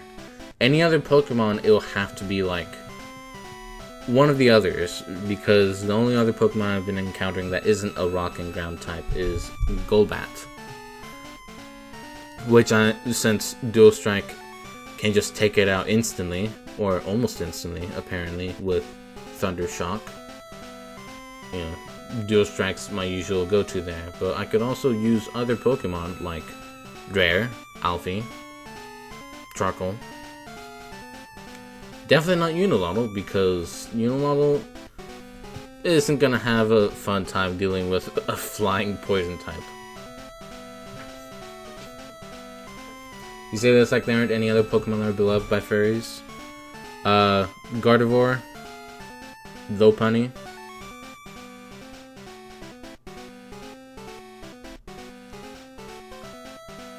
Braixen and Delphox, Cinderace, Meowscarada, I'm banning Vaporeon fursuiters. You can still like Vaporeon. It's not your fault that most people think of the dumbass meme. Yeah, you can still like Vaporeon if you aren't a fucking coward. You can go out the cave exit below and fight the mons in the grass. I guess that is true. I guess I could be fighting those.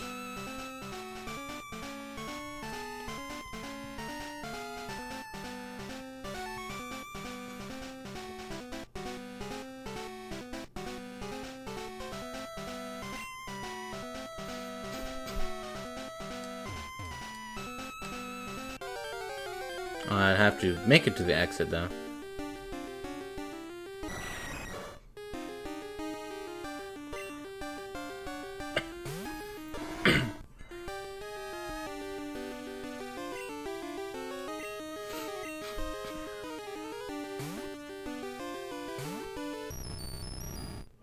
Yeah, the squids.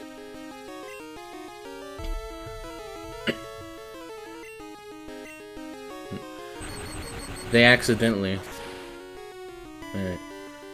Alright. So my thing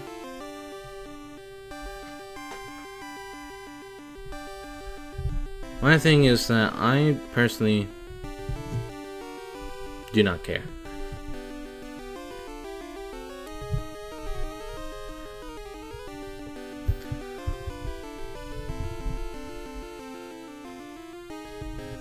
I like humanoid characters, so yeah, and basically part of the furry stuff is that you anthropomorphize. I like the anthro-animal characters, not like the actual animal characters. So, you know, that the people actually saying all that shit about like the actual Pokemon-shaped Pokemon does bug me a bit. If it's an anthro character, I don't give a shit, yeah. You know?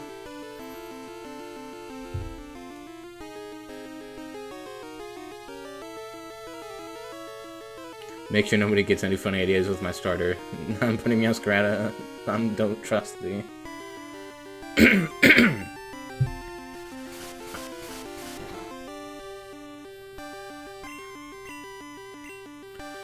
Yeah,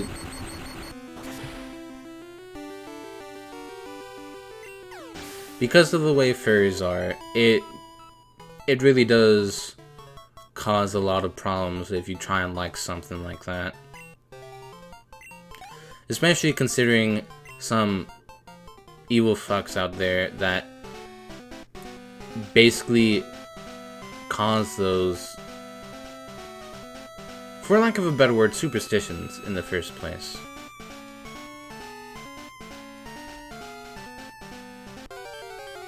Yeah? It does suck having to deal with that kind of shit when it...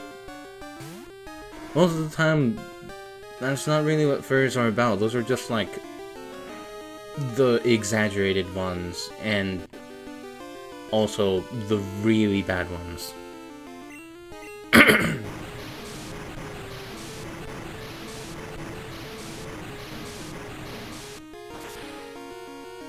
It really does bug me that the surf, like, the surf border has, like, that part missing on the edge. It really does bug me. I hate to say it. But every single time I see it, I just focus on that specific part. Dre is now level 32. 71, 56, 59, 59, 60. That one Pukicho post I compared to Dr. Salary and a furry artist's salary has permanently altered my vocabulary. Vocabulary? Vocabulary. Pukicho. Pukicho. Pukicho.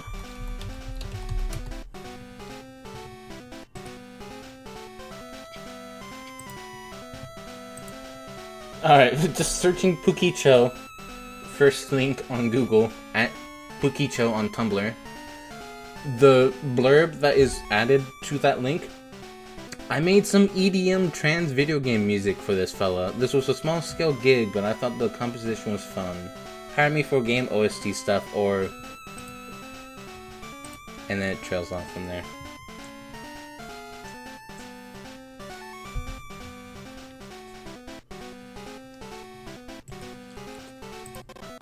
Tumblr isn't apparently wanting to load.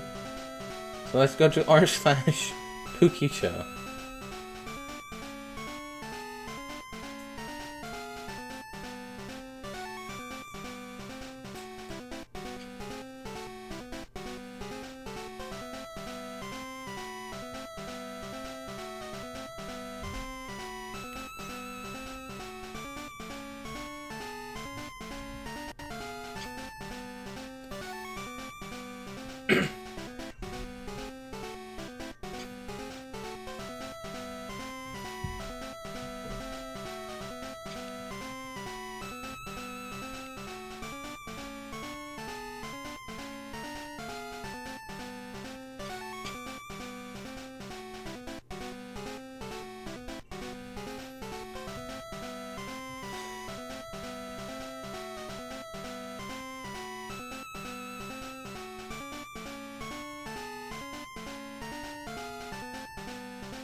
I'm not really finding much here. Wish we lived in a modern fantasy world where little elves are considered pests and we fumigate their... What? What does that word mean? Please don't be a bad word. Okay, it's not a bad word. It's just disinfect or purify an area with the fumes of certain chemicals. Not a bad word.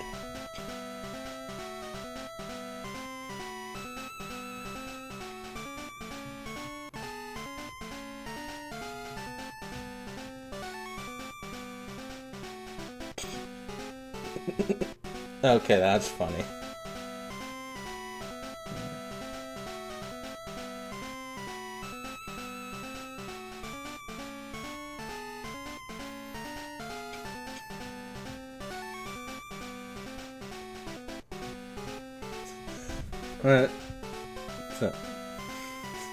Someone shared a screenshot, apparently, of some anonymous person asking Pukicho, do you prefer Tumblr or 4chan? They respond with, hey man, do you prefer chicken breast or Nazi Germany? Which, I mean, fair.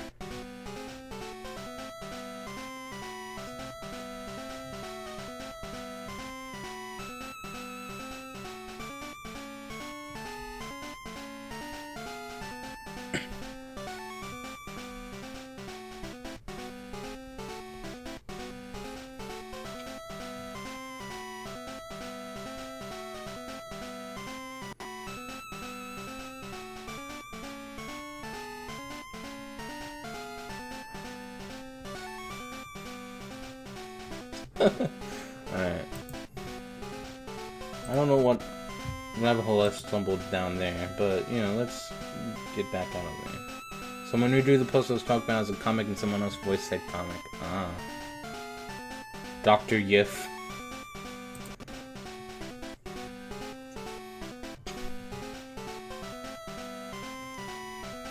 Sounds like Pikachu has one. You could if you weren't a fucking coward is permanently in my lexicon. You know what? Fair enough.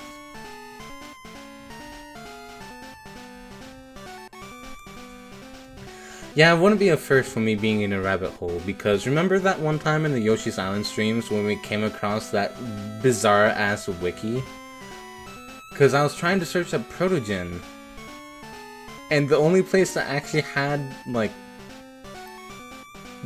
decent answers that first showed up was that bizarre-ass wiki for a show that I guess is definitely not being run anymore, and it's definitely not being managed by the original people who made the wiki, and it was just now like a cesspit dumping ground for that one person.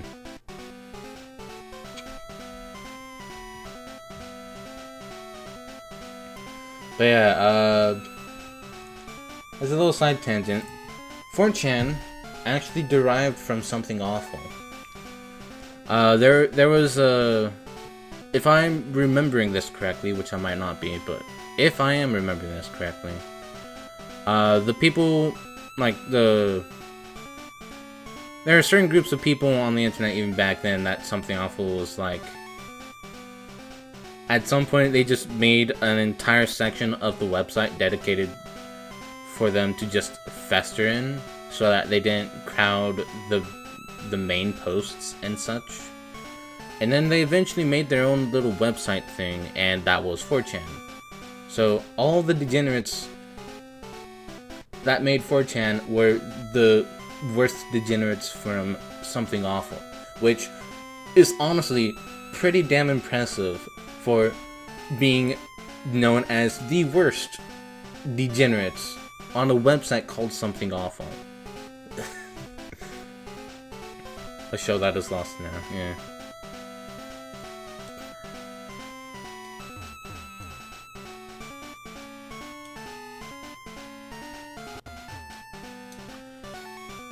Hey Golden, before I try to talk about things any further, and before I try exiting through the previous entrance, can I fly to the Indigo League now that I've made it there? Because if that is the case, then I can definitely risk exiting Victory Road here, and then be able to fly back to Indigo League. Ooh, I might actually have to go and X already.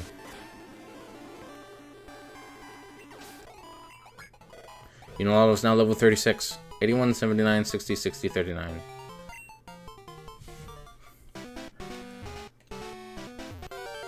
Fuck.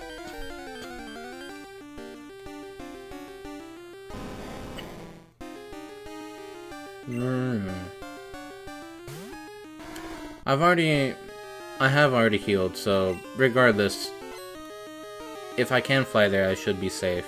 I think I've satisfied the conditions.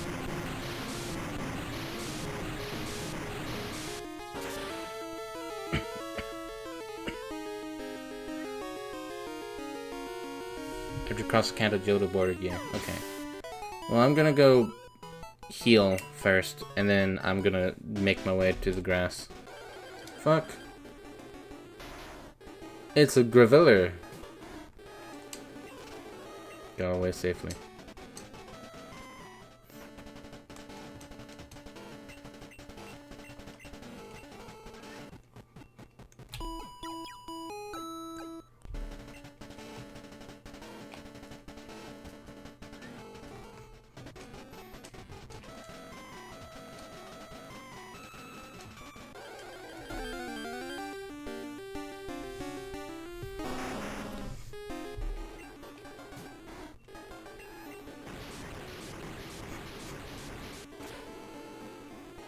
What Pokemon will I be finding outside in the grass?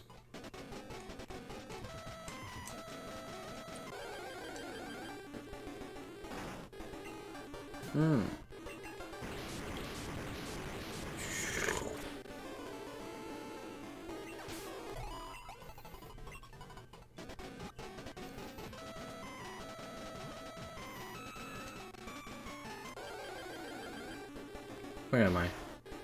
Hello, Graveler.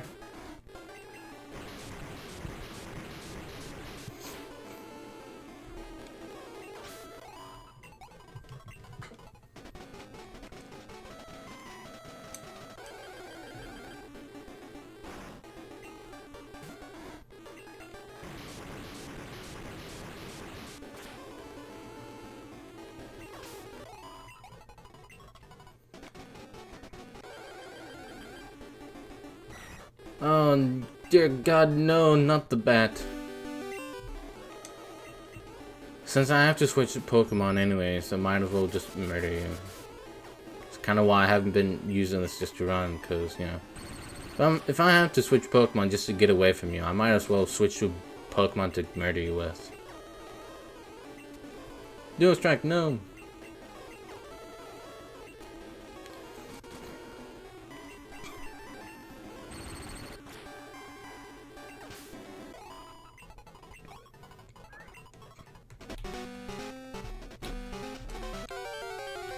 Fucking god damn it.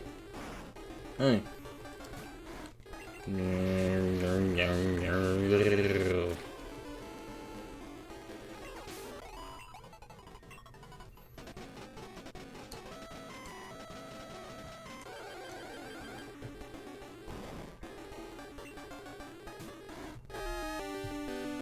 Do you have a different avatar last time I was here a few months ago? Probably. In fact, if you look below me, that's my avatar. He has two forms. One of them is a humanoid cat. Deal with it. Alright. Also, if you were watching, like, the Mario Party streams, then that is also a completely separate character that is not part of my avatar. And that is this character. This is Brussel Brooks. So there you go. Those are the three characters, technically two, that it might have been.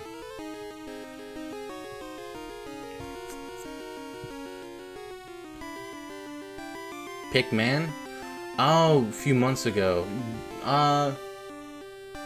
Yeah, you probably saw, like, my regular avatar.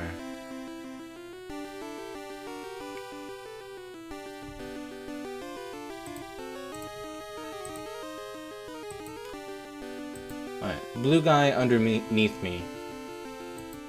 Same clothes. Oh, there it goes. Okay.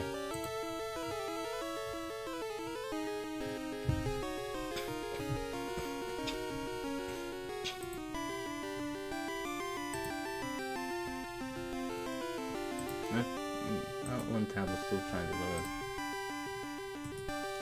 How long ago was the Pikmin 2 streams? Which number was that? Number 26 on the backlog. It's 3 months ago. That was 3 months ago? What? No way, that can't be 3 months ago.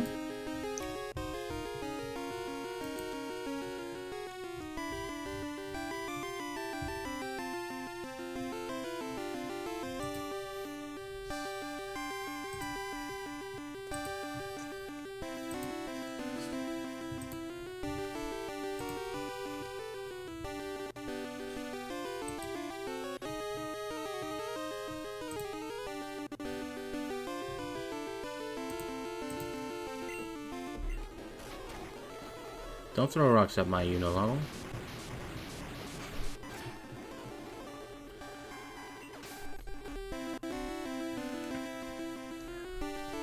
Bramble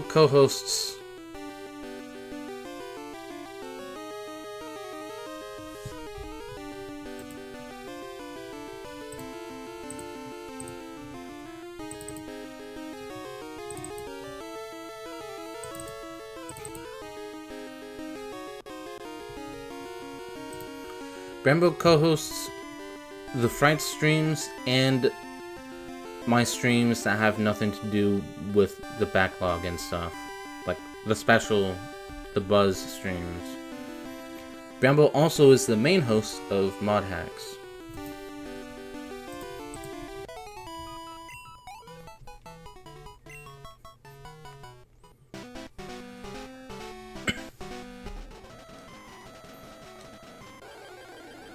God damn it. Game, let me through. I want out. Let me out.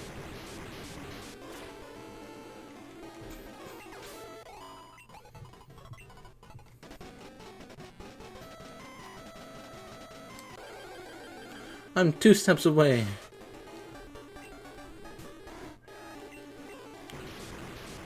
How could I make an animated avatar like yours for my streams? Any recommendations on software or tutorials? Okay. Perfect music to describe this to. So,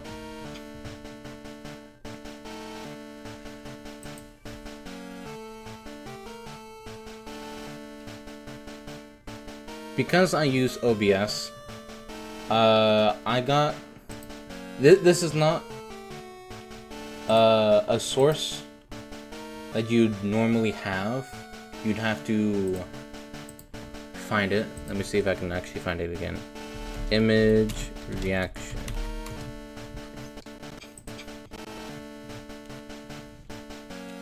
There's a plugin that someone made for OBS Studio called Image Reactions. That is the one that I use. here is that. VOTube Mini is also pretty good. I just stopped using it personally because the one issue that I had with it is that it was difficult to actually proportionally size the characters with each other. So when I did the stream remodel that I did, which you probably wouldn't have seen if you are only remembering the Pikmin 2 streams,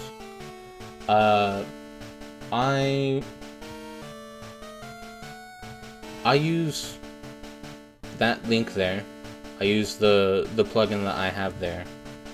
And you can make an image reaction as a source. It is right under the regular image source. And the properties that you have, there is, you can only put 2 images in it.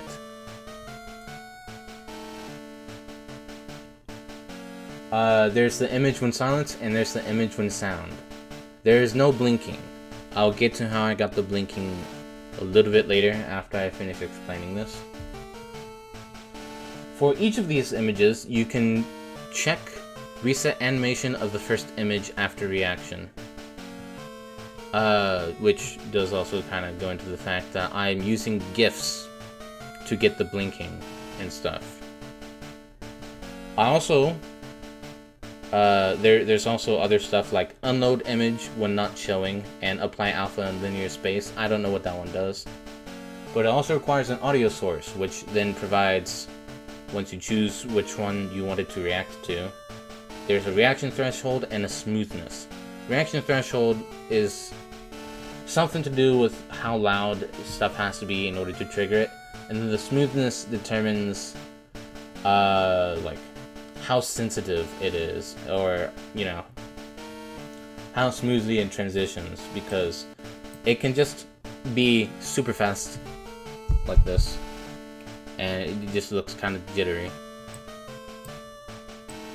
or it can just not react until after a little while, and then it'll stop reacting slowly or something like that.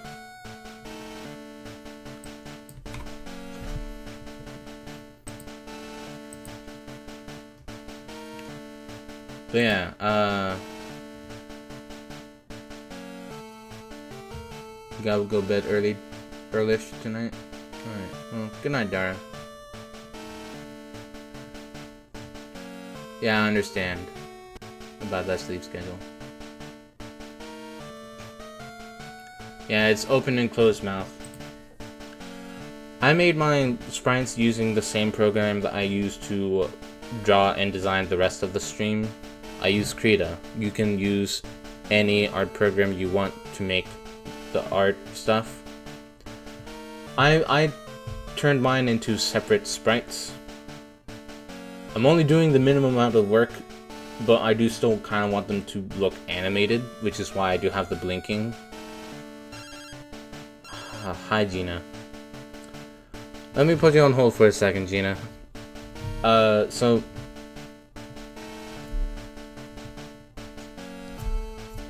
I have like a neutral stance, and then I have the blink with the neutral stance, and then I have the talking pose, and then the blink with the talking pose. If you want, you can actually go full on animating it. You'd have to find a way to make it into a GIF though, which there is a program that you can use to put all of your PNGs or whatever file type you use and then turn it into a GIF. I have a program called screen2gif.exe. When I open it up, I usually go to editor. There's 4 options it initially starts off with. There's recorder, webcam, board, and editor. Recorder just lets you easily record your screen. Webcam uses the webcam. Board apparently records your drawings. But I use the editor so that I can import the pictures that I made and then kind of set them up in such a way so that it looks like a nice little animation.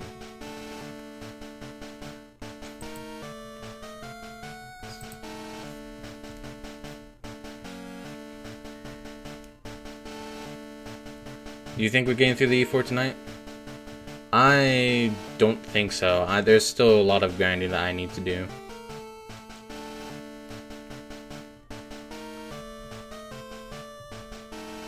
No problem gaming with Gecko.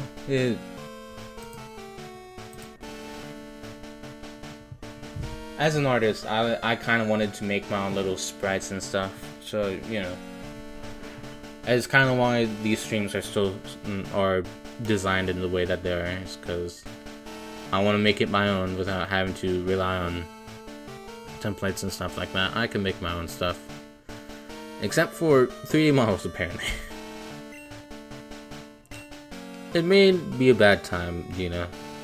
My Pokemon are way tougher. It's still Bulbasaur, eh?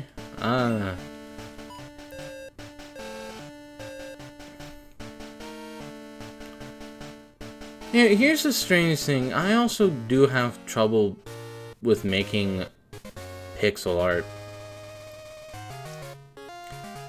I don't know why I struggle with it so much. I think it's probably because of just it's more restricting than I'm usually used to. Of course, with any like art style, you're going to find restrictions and stuff like that. Like,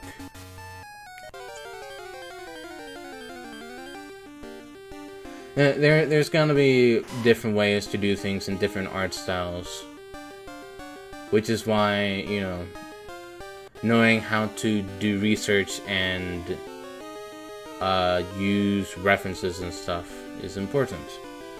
But, you know, pixel art, I struggle with it. That could just be because of the way I do my art in general. I rely heavily on, like, the lines of the art style. I can do cell shading, but I also can be okay with not using it, which is why my character sprites on stream are not shaded.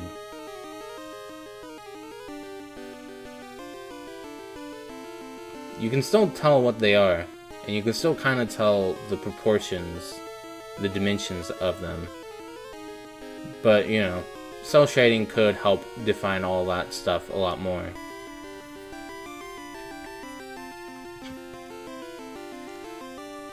But yeah, I use the lines so that I actually know what stuff is where. If I don't have them, I have no idea what I'm doing. And it just kind of looks weird to me, because, you know, it's just... I'm not that good with realistic shading. And especially if you're not relying too much on a sort of line art, you still need to be able to showcase that stuff is different. And I suck at that. I have attempted something like that a few times, like lineless art, and I have tried both like pixel art with like the quote-unquote lines and pixel art without the lines. It is still difficult for me, especially for like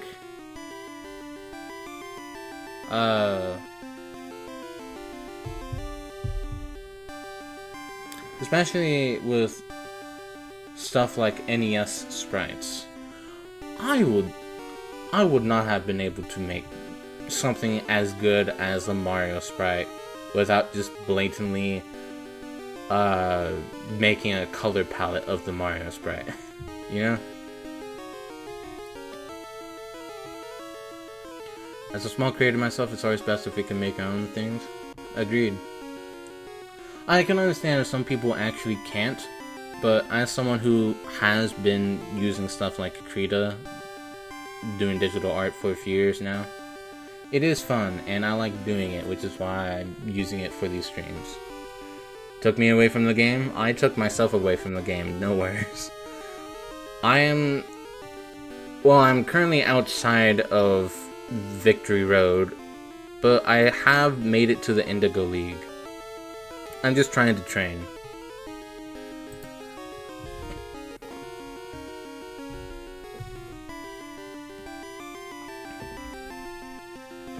Was Crystal the dogs or the birds? Isn't it both? What do you mean the dogs or the birds? I thought you could get both kinds. Well, I guess technically... Well, no, Crystal's just the dogs? I thought you could still get, like, Ho-Oh and Lugia.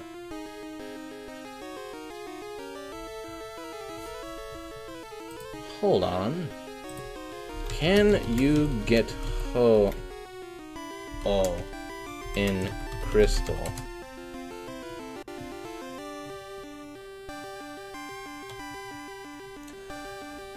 The birds are also catchable in Pokemon Crystal.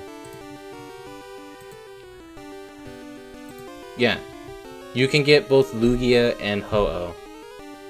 No, he's talking about Zapdos, Moltres, and Articuno. Ah, okay. Sorry. You can catch the legendary birds in Gold and Silver. Interesting. Hi, Eradicate. Hey, it's a level 30. Oh, I should have switched my Pokemon. Alright. Ouch. That's gonna hurt. Thankfully it didn't.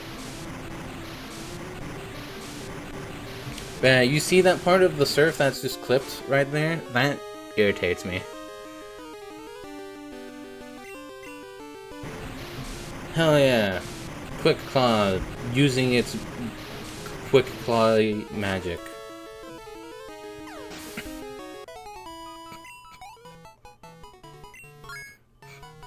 Drare is now level 33. 74, 58, 61, 61, 62.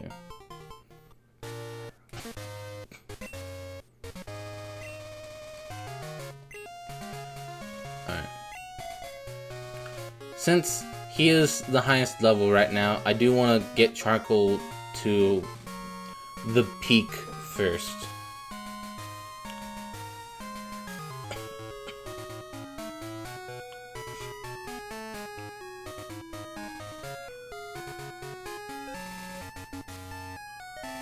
Yeah, alright.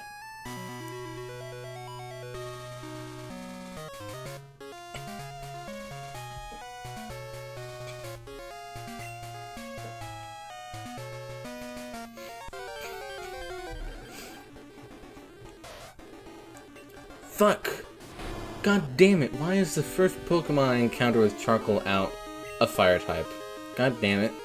You bitch! How dare you do this to me? Now I actually have to put an effort in this fight. That was a crit? That was a pathetic crit, I have to say. And you missed. So then I fired another one, and I missed, and I missed again. And then I fired again, and I missed. I missed both times. Oh my god, no. No, no, no, no, no. No. No, you're not doing this to me, game. Don't you fucking dare. Good. That's what I fucking thought. Alright. Hey, hey, hey, hey, hey, hey. Wouldn't it be funny if, hey, wouldn't it be funny if fire type against fire type? Funny. Oh, it's a cute little Doduo. Get wrecked.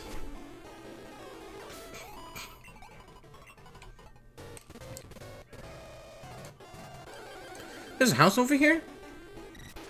Wait, hold on. Okay, first let's murder this guy.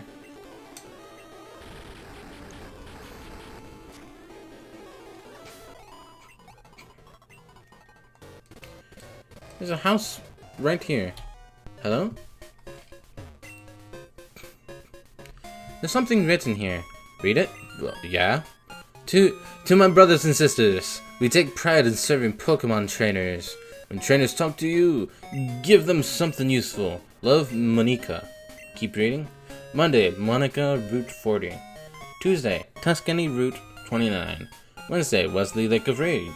Thursday, Arthur, Route 36. Friday, Freda, Route 32. Saturday, Santos, Blackthorn City. Sunday, Sunny, Route 37. Wait a minute. This is telling you where you can find those people.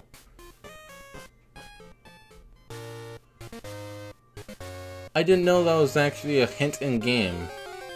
Interesting. God damn it. Well, you went with me. How much damage can I do to you with a fire move? It's not gonna do much, but how much? Oh, that's still a decent chunk. There's not really a tail for you to whip there, but sure, let's say that you did.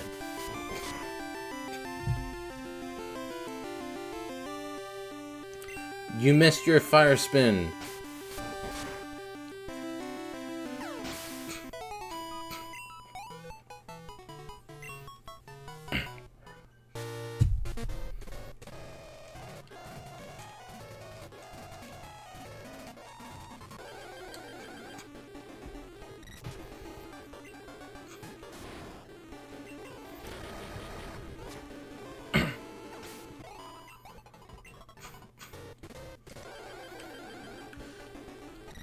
Can't remember, when I was watching, like, a few years ago before I ever did streams, I remember watching Picasbury do his 6 Smeargle challenge. I fully watched through the crystal one, because that was the first one that he did. I remember it was kind of at the point where he needed to grind for the league, because he was struggling at it. I can't remember exactly where he was training around here, but he was fighting more of the water Pokemon. I think it was probably on the west side, if there's water anywhere around there. That is still close to Victory Road in the Indigo League. But as he was like getting upset at his Smeargles, he encountered a Poliwrath or Poliwrath that was a shiny, and he had to stop in his tracks when he realized that it was a shiny. And even though that playthrough was just purely for the Smeargles, he did catch it. Oh, Golden. You do know that because I'm a fan of Picasbury that I am going to do a 6 Smeargle challenge, right?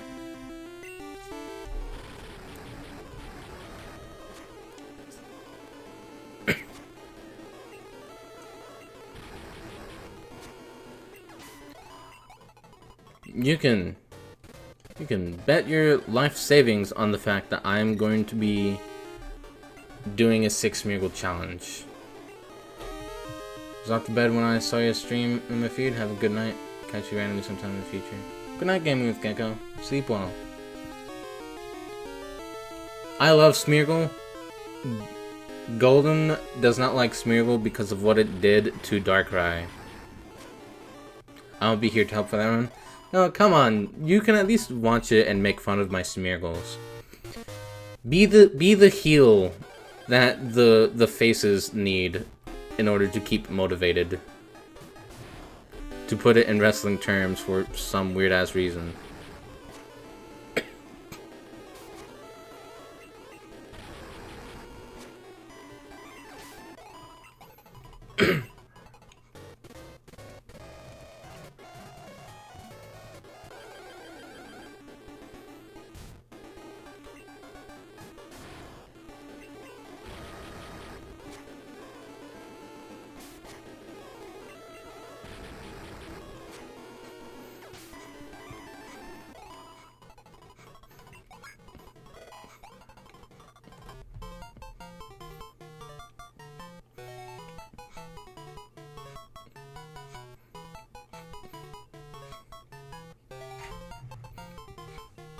I will be the bully, don't worry, I said I won't be there to help. You know what, fair enough.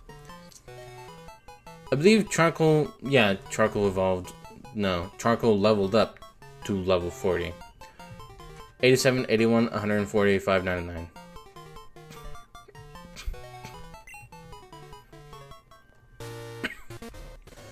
I think 45 is a good level to stop at. However, that's still a while.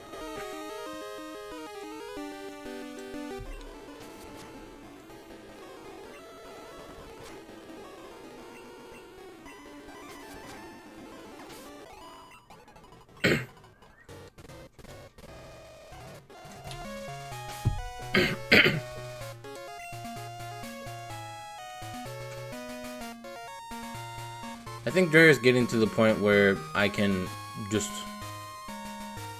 have them wreck shit on their own, maybe.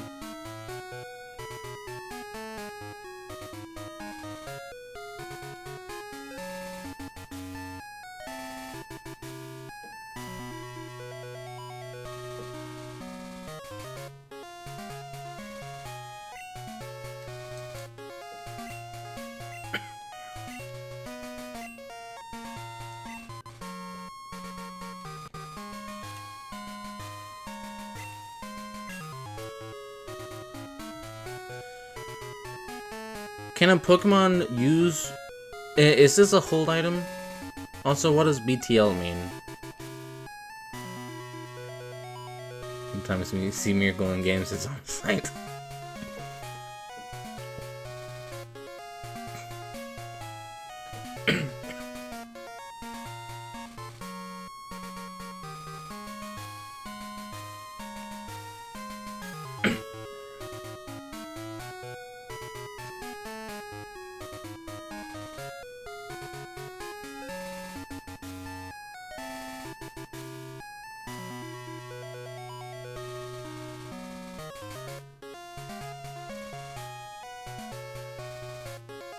I'm able to enjoy Smeargle because I'm not a competitive player.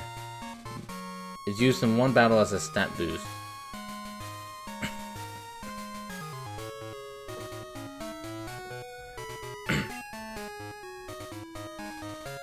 So, if I give it to a Pokemon and have them enter in battle, it just gets automatically used.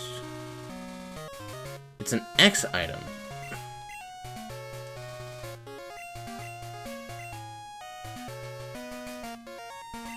Okay, so I guess you can only use it in battle then, which is why it's not showing used there.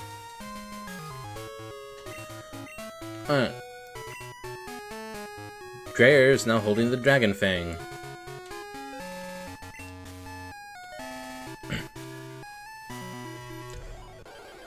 As much as I like the fact that I can get 2 Pokemon to earn experience through experience share, I do need to start focusing one at a time, because otherwise it's gonna feel like such a fucking drag.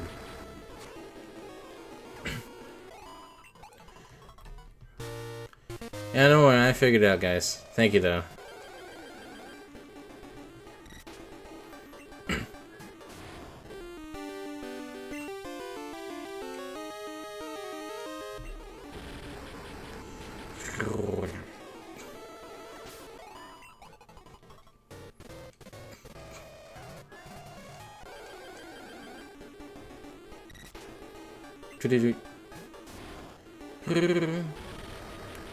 Joom.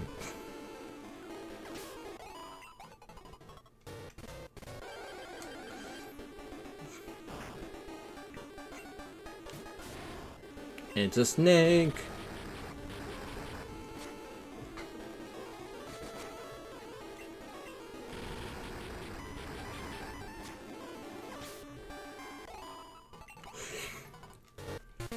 Oh, 630.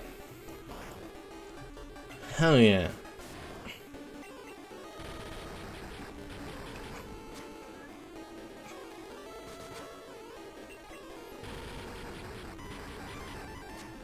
Probably stop spamming that move so much, but you know, I am grinding.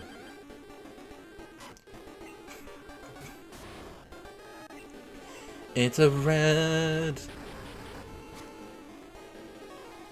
You lived.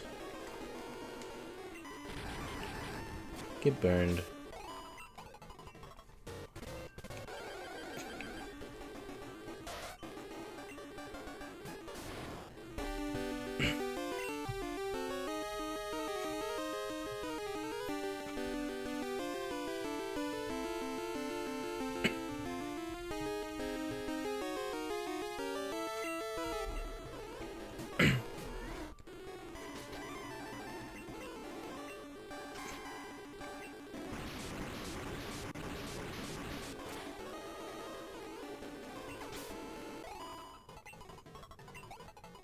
Oh my god, you've got to be kidding me. You know, so close to that last level up. Or that next level up.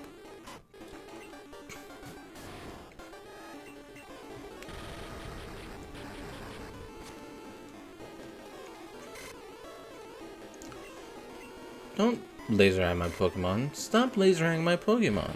Get burned.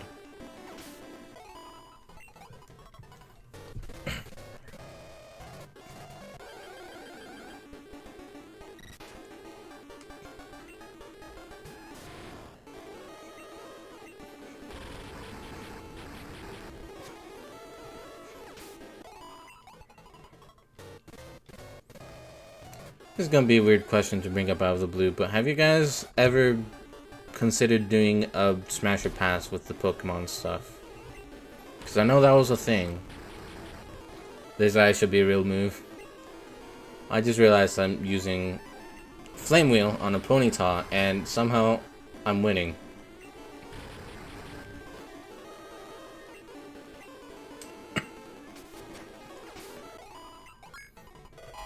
Level 41. 89, 83, 107, 87, 102.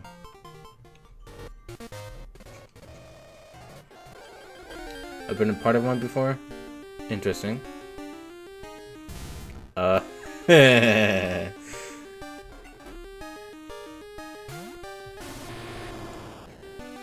you not know the concept of a Smasher Pass? I don't actually remember who started the trend. I want to say it was Markiplier.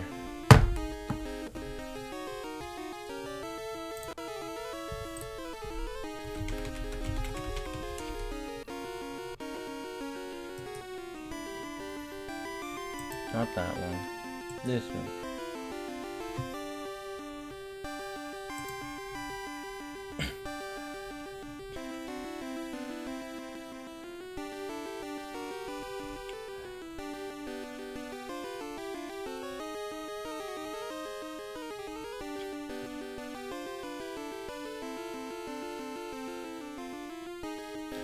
The game appeared mid-2010s on internet forums? What? This was way earlier than the actual fad that I'm remembering.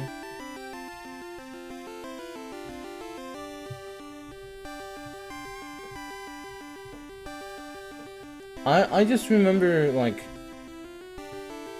Hold on, let me actually... Who did the first Smash or Pass on Pokemon?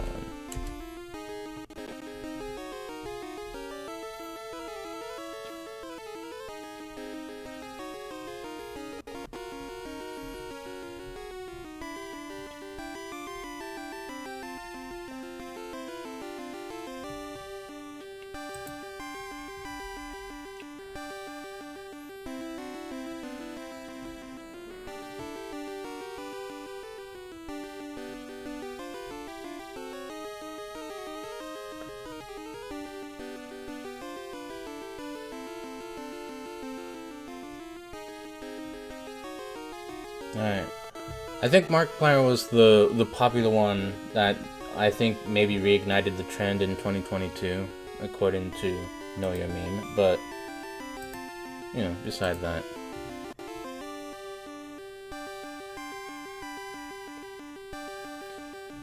Only with the trainers, to be honest? Fair enough. I'm guessing you're not a furry. Salazzle, Virizion, Lopunny, Liepard. Virizion. What is Virizion? Virizion. Understandable. You know what? Fair.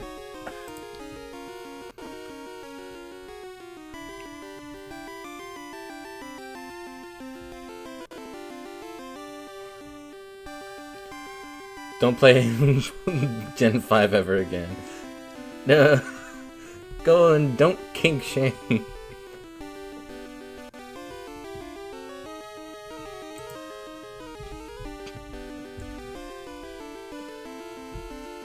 Yeah, like...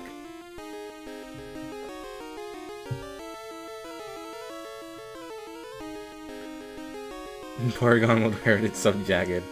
Yeah, it's 3D model. early 3D model. Porygon 2 is a maybe.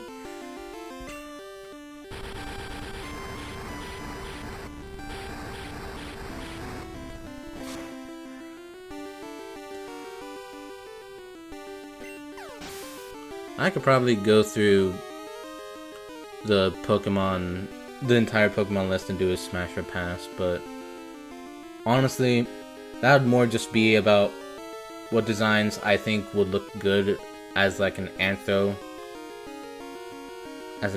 character. Because the ones that would probably definitely be smashes like Lopunny, Gardevoir are already humanoid. They're already bipedal and have like they're just animal people, you know? It's thus I'm not a furry anymore if I don't want to see Pokemon that way since I use them to fight. Fair enough. No, Carnage, what I'm saying is that I believe Porygon, like the first Porygon, is based off of the early 3D models in video games. Like, think of Super Mario 64, the original. Hell, think of any old Nintendo 64 game. Or I guess just any old 3D game in general that does not use sprites for their characters and uses actual 3D polygons. Hell, Alone in the Dark, the original Alone in the Dark. If you look at those polygons, you'd be like, oof. I don't particularly care much about like older 3D game looks, because as long as it conveys what it's conveying, it looks cool to me. But you know, even for someone like that, me looking at the old Alone in the Dark like graphics is just oof. They're bipedal and featherless and therefore a man. Fair enough. Yeah, that's why I was just saying just any old 3D game. I actually do like the fact that they did that. That's a cool little addition.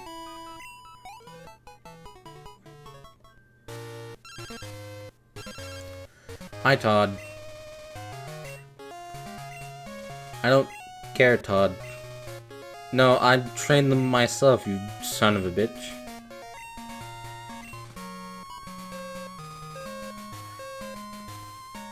Yeah, you saying they're bipedal and featherless and therefore a man? I'm a furry. If they're like at least humanoid, and if they're more humanoid than animal, I'm okay with it.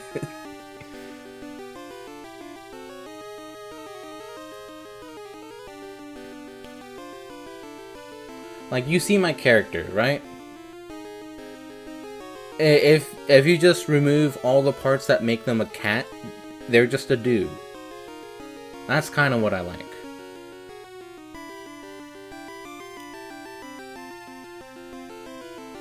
Because with a furry, you know, any animal could just be used for that sort of thing. People have made bird personas. I think there's still questions about what those are technically called, since there's furries and then scalies are just lizard furries.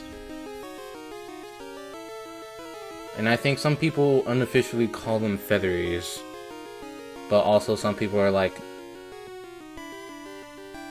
I might be misremembering, but I think some people also call them scalies still. Because of some bullshit or other.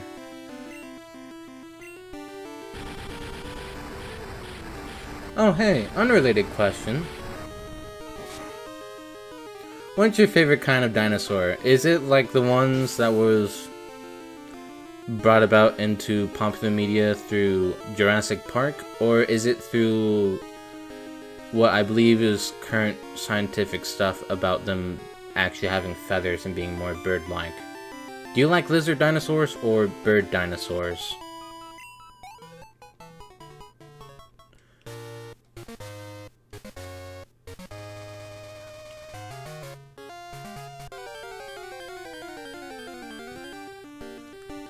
If I ever have to do a Pokemon Smash or Pass with a Pokemon, I'll make you do it with me. Fair enough. My only condition is that, you know, no baby Pokemon, because those are specifically considered baby Pokemon, and thus they should not be allowed. Favorite kind of dinosaur is Sharptooth. I'm a fan of Arkansas birds. I like feathered dinos. I personally don't mind either one. You can make cool designs with both.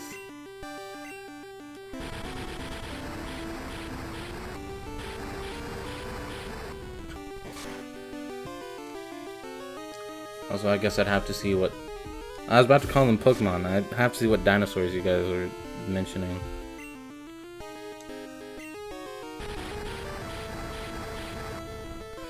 Well, duh, yeah. I still just had to say that because, you know, those Pokemon do exist, and there's bound to be some dumbasses that are like, because, you know, people on the internet just can't. They have to make comments and everything, you know? Babies are obviously pass, yeah. They're excluded from the entirety of the thing. Arkin.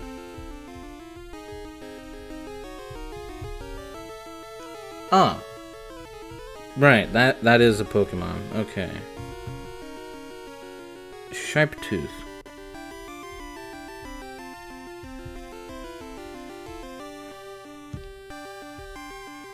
Sharptooth is the main antagonist in the original The Land Before Time film. Ah. Fair enough, yeah.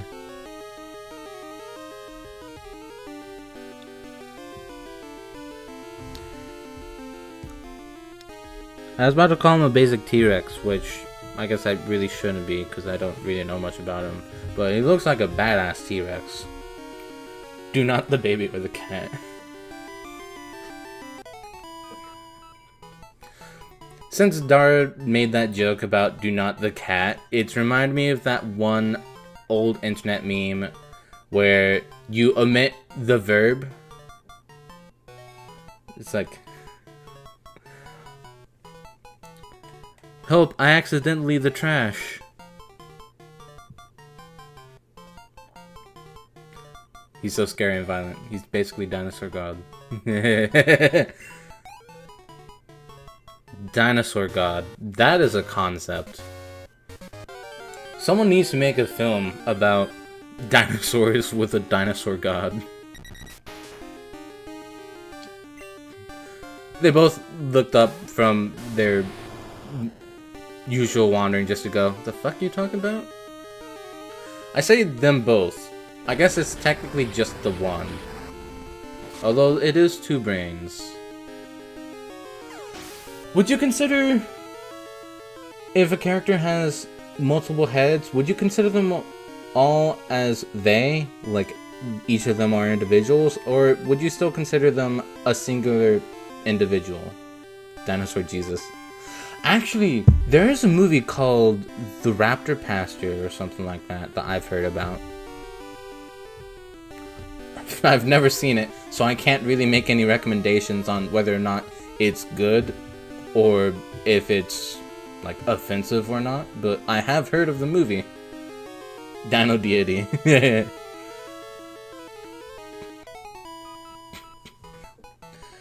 Wait, hold on. The best name. Jurassic Jesus.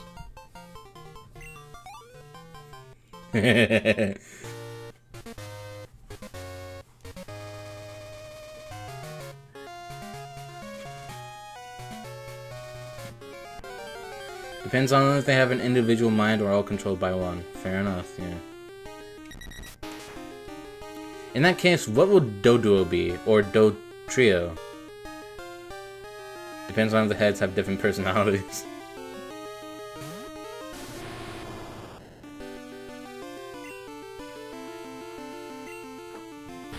I find this bit of work if I do say so myself. Jurassic Jesus.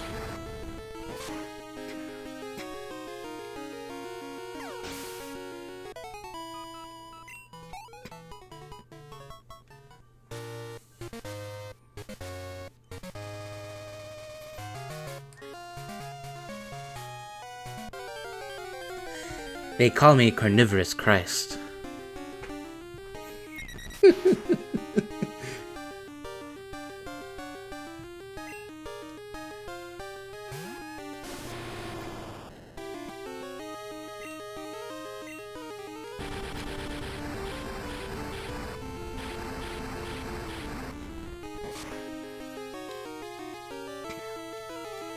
The new hit film Jurassic Jesus: The Lost Faith. What a banger subtitle. The Lost Faith. I think we have $1 million idea on our hands. Is million more than billion, or is billion more than million? I'd be a case-by-case situation. The heads have been known to fight between each other. Fair enough, yeah. Hey, no, I was gonna eat that one. No, I was gonna eat that one. Guys! It's the same body that is going to. Yeah, but only one of us gets to experience the taste. Ah shit, you're right. In that case, it's mine.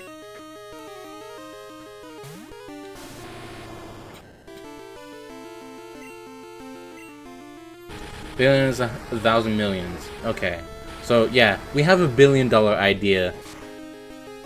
Jurassic Jesus: The Lost Faith. Oh, hell yeah, we took out that sand snack. Oh, wait, I think I've already been doing that in one hit already.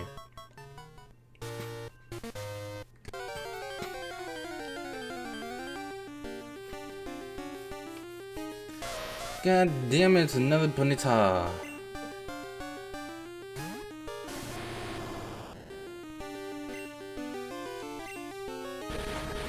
Why did I choose Ember? God damn it.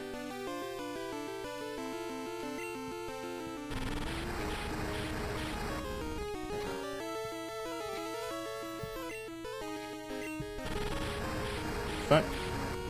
Multi-billion-dollar franchise.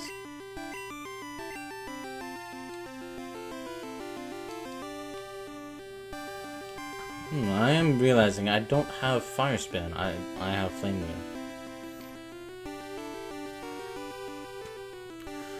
Okay, so if the first film is subtitled The Lost Faith, what will the sequel be subtitled?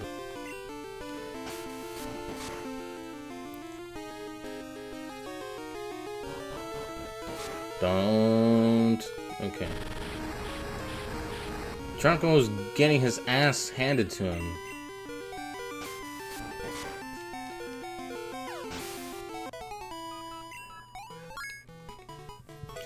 There we go. Level 42.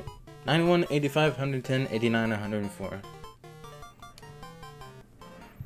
We need a scriptwriter, some Bean C-list actors, and need Michael Bay to direct it for some reason. Oh yeah, we definitely need a bunch of unnecessary explosions happening all the damn time. It won't be a B movie otherwise. Alright, I think we might be done training you for the night. It's probably getting close to ending the stream as well, but we've made good progress here. Granted, the only progress we've actually been making here is with Unilago, Drare, and Charcoal.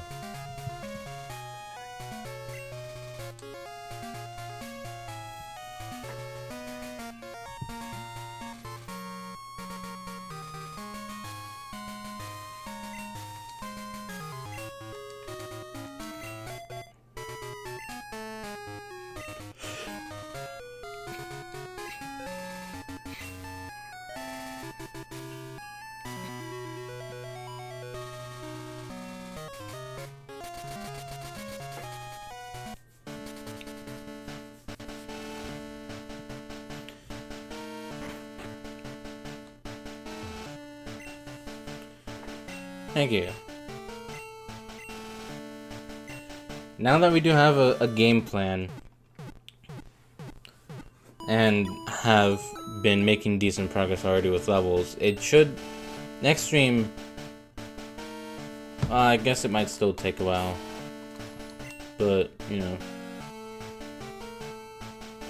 Really, the only two that still need a decent amount of level grinding done on them is Alfie and Jer.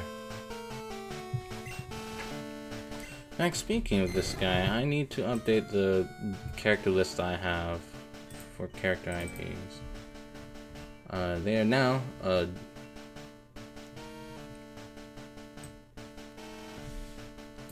Dragonair.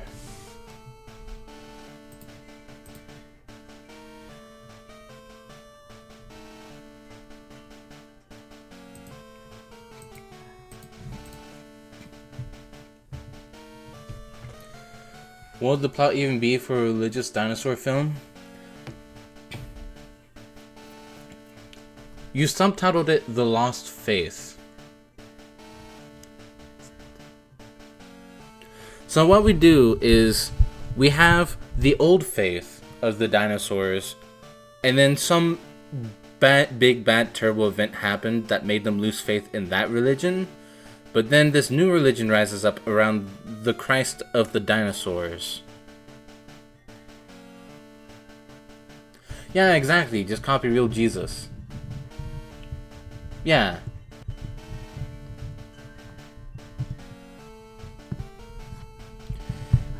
Well, he gets betrayed and dies, but ultimately, look, if I recall correctly, despite not being a Christian, Jesus died on the cross as the ultimate sheep, the ultimate sacrifice to rid everyone of sin. Way more original than mine? Never mind, yeah. But, I mean, still, you know, I did that because I don't know exactly what caused, like, the original Christianity to sprout from Judaism. I think that's what it is. Because Judaism doesn't have a Christ. I think it's just God. And then Christianity came up, and it was so called that because it had Christ. Christ came about, he was the Son of God, and he's like, hey, yo, I'm the nicest guy there ever could be. Here, have some wine. And they're like, oh, hell yeah, but actually we hate you and want you dead. And then he's like, alright, I guess in order for you guys to be the gluttonous pieces of shit you ever were, greedy bastards, I'll sacrifice myself. Comes back 3 days later. It's because Jesus gained so much traction, yeah. So yeah, I don't know specifically what happened that caused Christianity to sprout from Judaism, which is why I was suggesting that there's an old faith of the dinosaurs, and then some bad event happened that caused them to lose faith in that, and then a new faith starts because there's a dinosaur Christ.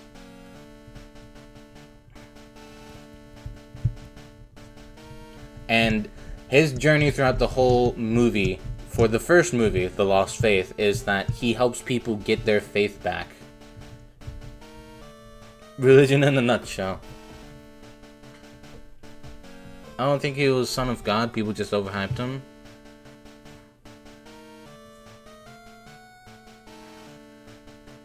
Imagine being so nice that people want you dead. But yeah,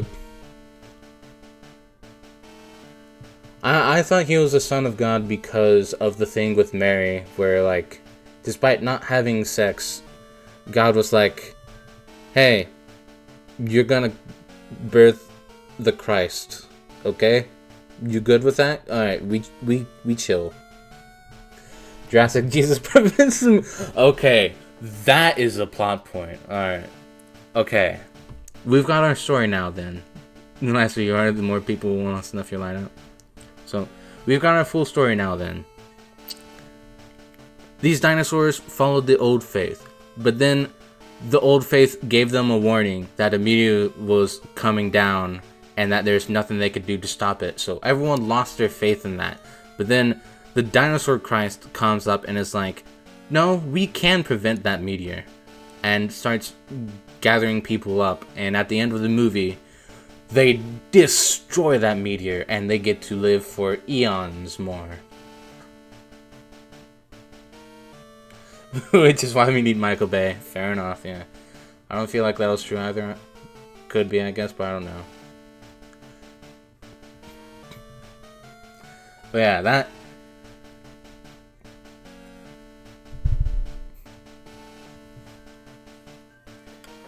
This is all just wrapping up nicely. Yeah, why isn't this a movie already? God, we're all so goddamn smart. Honestly, I would pay like a shit ton of money just to see this movie happen in front of my eyes.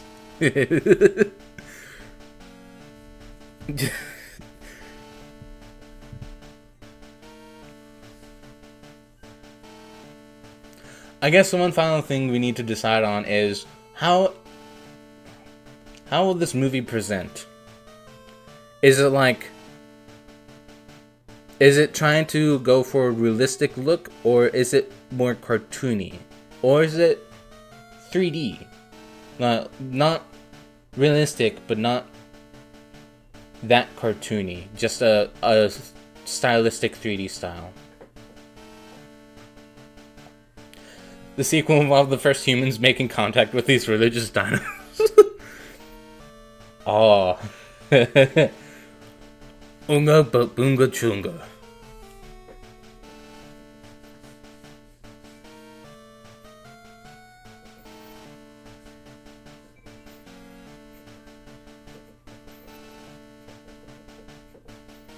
My bias would say hand-drawn.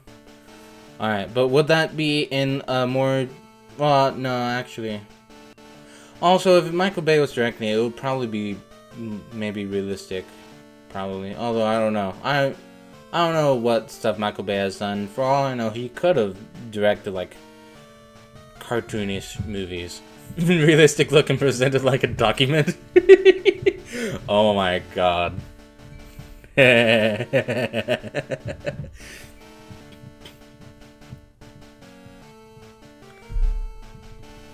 Oh my god. Hold on.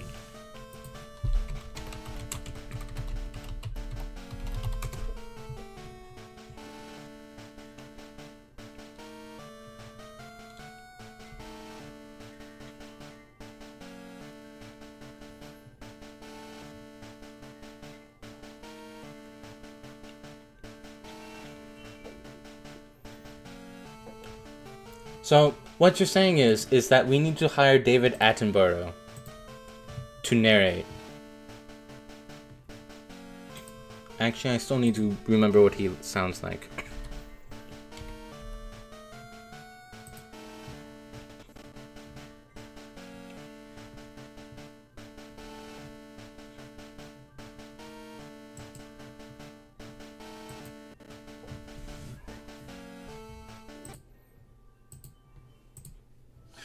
The chameleon is a truly bizarre creature, both in its behavior and its appearance. we need this guy to narrate the entire fucking movie. Alright. Have it be his last performance in life. Hand-drawn movies do need to make a comeback. But also, I do feel like this would benefit with trying to look realistic. Not in, like, the cheap-ass way that they're doing it nowadays. Like, practical effects, not CGI, except for the explosions. Oh my god, the idea of the idea of a live documentary, one documenting a story about Dino Jesus, and two just having random ass explosions. I mean, it's such a funny idea.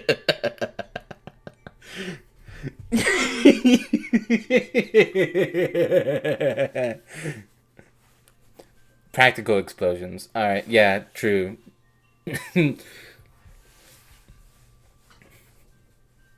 Are you saying no practical explosions, or are you saying no, it needs to be practical explosions?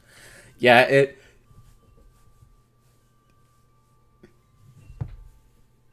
there's two sets of, like... There's so many things going on in this. We have the story itself, which is similar to, like... I guess that isn't really a juxtaposition, but it's like, we've got two combinations of ideas combined into one movie, which is the story itself, which is preventing the meteor from killing the dinosaurs and having Dino Jesus do that. Then we have the nature documentary being narrated by David Attenborough, but also having the quote-unquote documentary be directed by Michael Bay, who's known for putting a shit ton of random explosives into his movies.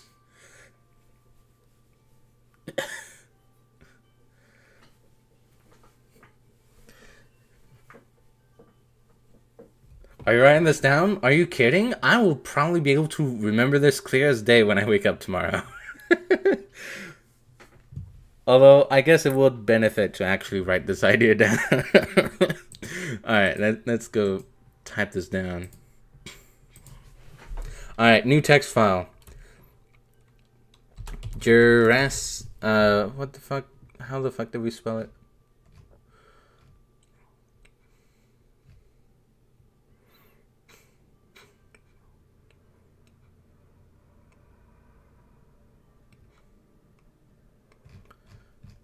Where was it?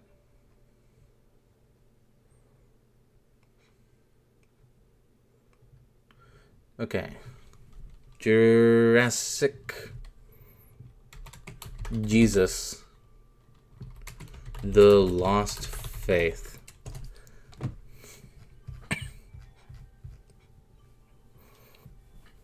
Yeah, we do also have the stream. Yeah. Well, Faith first draft. Let's just get the simple ideas down. Okay. Story.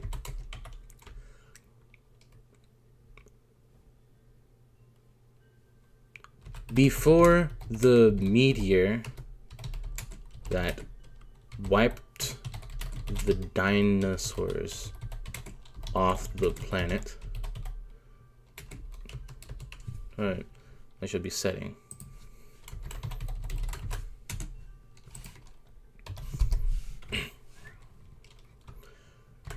Dinosaurs follow the old faith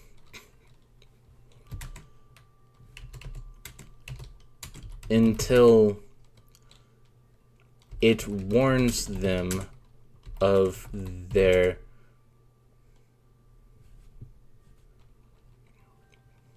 unstoppable doom, causing them to lose faith. Jurassic Jesus helps the dinos regain their faith by helping them stop the meteor from killing them all.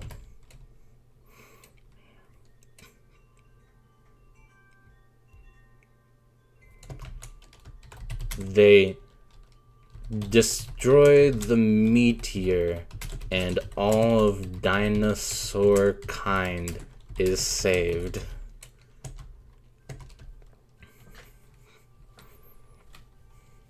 Ideas. It's framed in the style of a wildlife documentary with David, however you spell his last name. God damn it, I keep closing the window that has the correct spelling. With David Attenborough. Let me actually spell it right. Attenborough. Narrating the story. All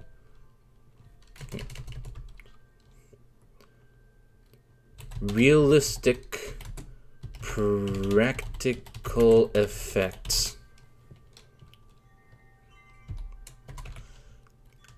Directed by Michael Bay.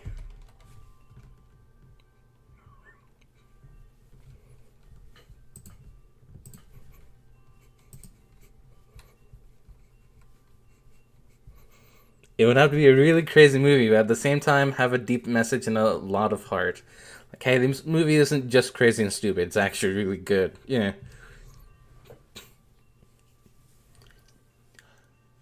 This can end in one of two ways.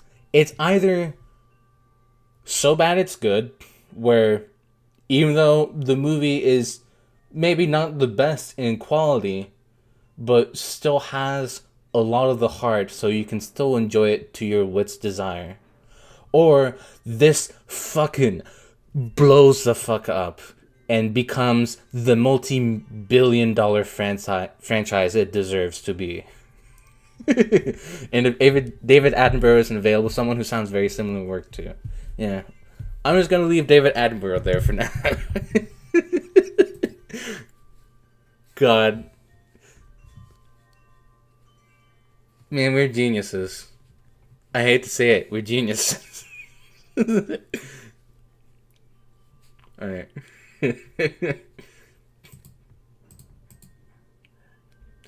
We thought of a movie in a Pokemon stream.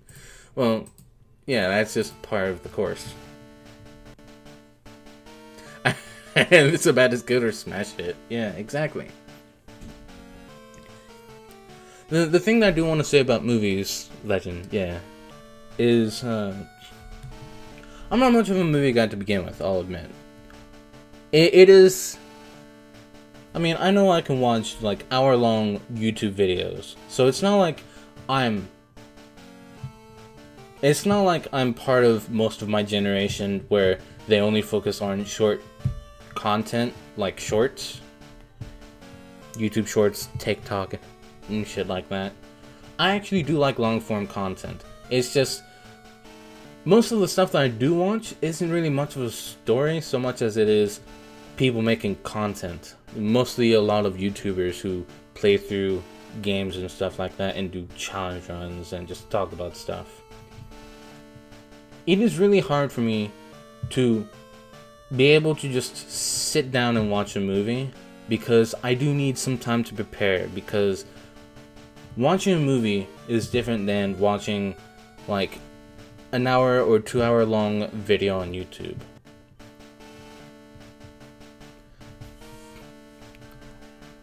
And that's because, and that's kind of how I get into doing these streams in the first place, is that I have time set for them so that I can actually sit down and experience and stuff like that.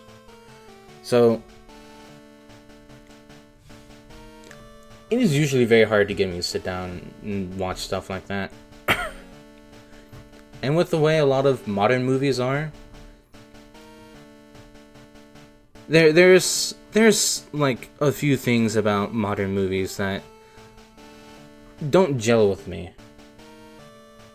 And by modern movies, I mean the popular modern movies, not the ones...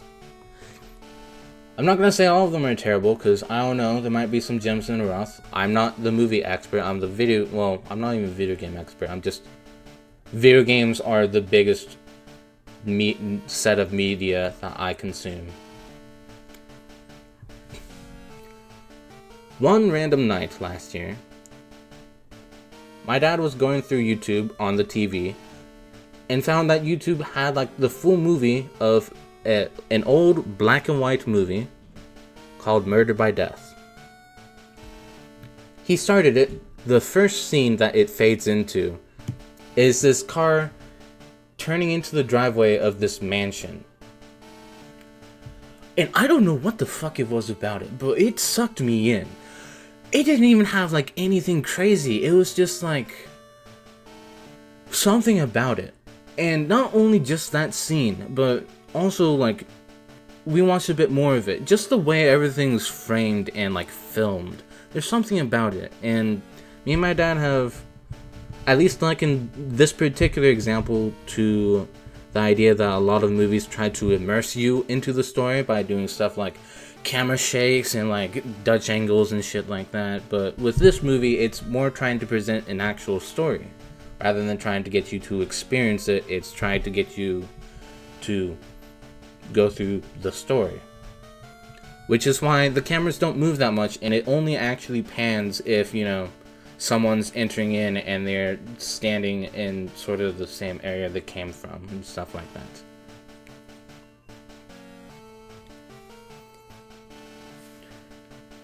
And it was not only just like all that, there was also stuff like I wasn't immersed in the movie, I was engaged with the movie.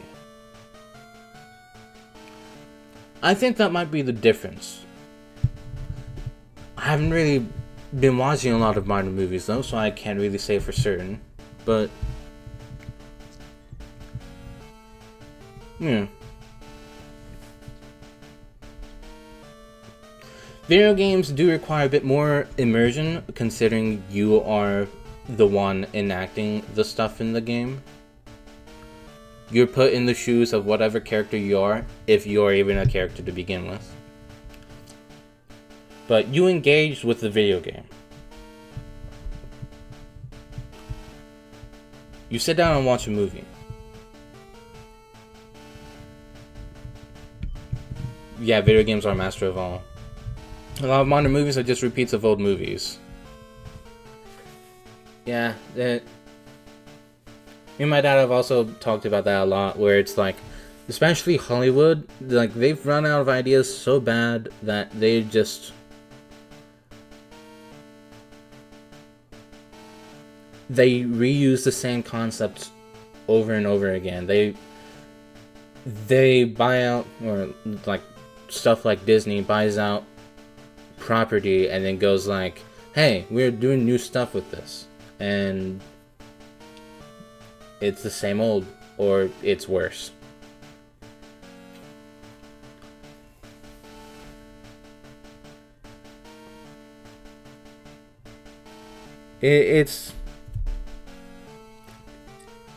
They're creatively bankrupt, and so we get a lot of the same stories with like paper thin disguises, going like, oh, I'm not that story, I'm a completely different story. We might be similar in a lot of ways, but that doesn't make us completely the same. The usual well has run dry, so they're not really trying anymore. Disney is a shit stain upon all media. Yeah.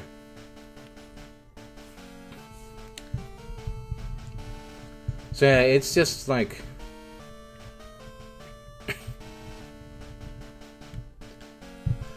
to me at least, sometimes like you don't need to have much of an original idea as much as you need an original execution.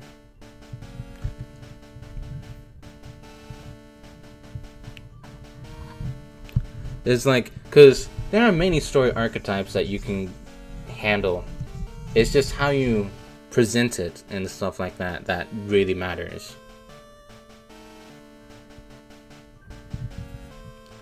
But, you know, at the same time, stuff can get pretty tiring. That's why we have dead horse tropes, as TV tropes would call it. That's why, you know, sometimes we don't use some of the stuff we did back then anymore. Just because people have gone so damn tired of it.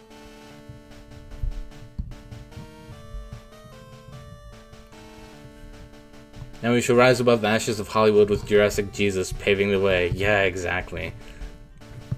This is a fucking original story, taking inspiration from real life even, and still being an original story. Beta horse beat, yeah.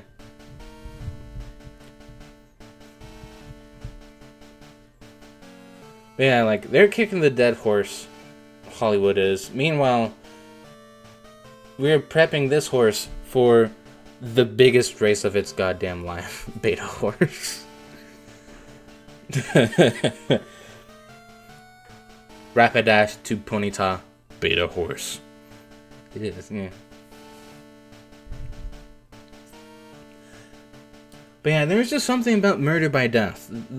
We didn't fully watch it, but I was drawn in enough to that movie where I had to point out, you know how I usually don't like just randomly sitting down and watching a movie? This fucking hooked me in. And like I said, like, the intro to the movie was nothing spectacular. It was fading into like a car turning into a mansion's driveway on at night, but it still got my attention. Something about it just made me want to know what was happening.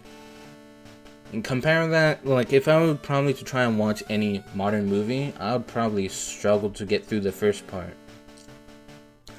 That's the part I usually struggle with. Once I get past, like, the initial intro and stuff like that, and have things get rolling along, I'd usually be fine. But also, it can still get pretty tedious at times.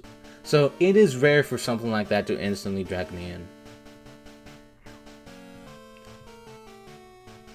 So yeah,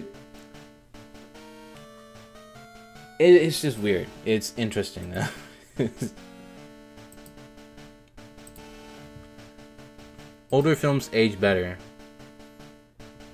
I would have to agree.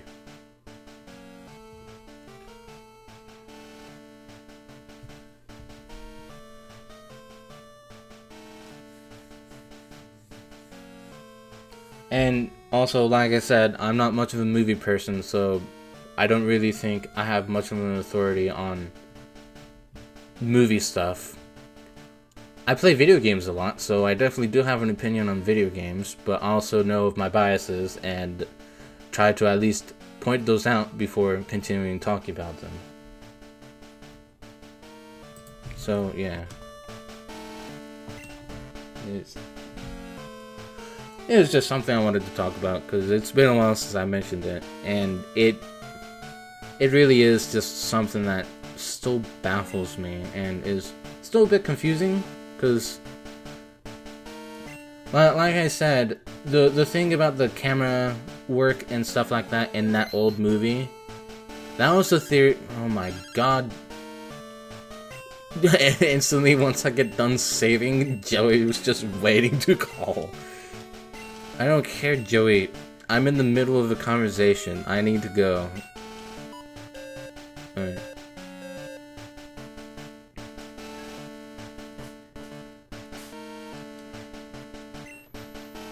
Let's save out here so that we don't instantly get called by Joey next time I stream.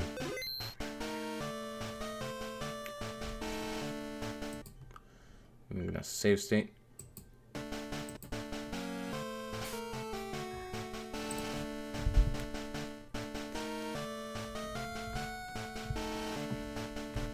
But yeah, as I was saying, that was the only theory me and my dad could come up with at the time, but I honestly really don't know why that movie got me so well, despite my previous ways of dealing with movies where I need time set aside in order to actually be prepared to engage with the movie. What dinosaur should Jurassic Jesus be? This is a combo for next stream. Well, don't worry, we have Jurassic Jesus The Lost Faith.txt. So this could definitely be saved for next stream. I believe I am gonna still be doing Pokemon for next stream, so we could save it for that. That could be tomorrow's stream. Tomorrow is Wednesday. Well, technically today's Wednesday, but tonight, it could be tonight's stream. Alright.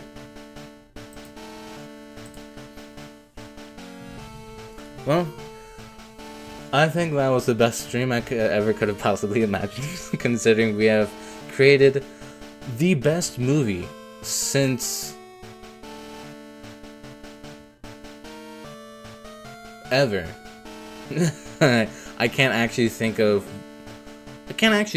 what is widely acclaimed to be the best movie of all time. In general, I guess I'd have trouble with that anyways, because a lot of people like a lot of different things. And even with video games, that stuff's more in regards to different franchises, like how there's a shit ton of people that like the Thousand Year Door above the other Paper Mario games. Stuff like that. But that's still in like the subset, the franchise, and not just in general.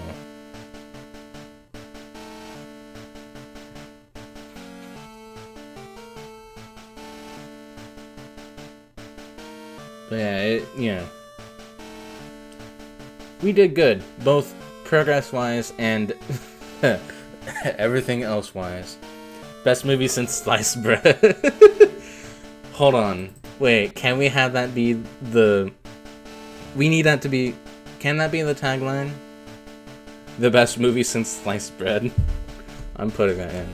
The best movie since sliced bread. Tagline.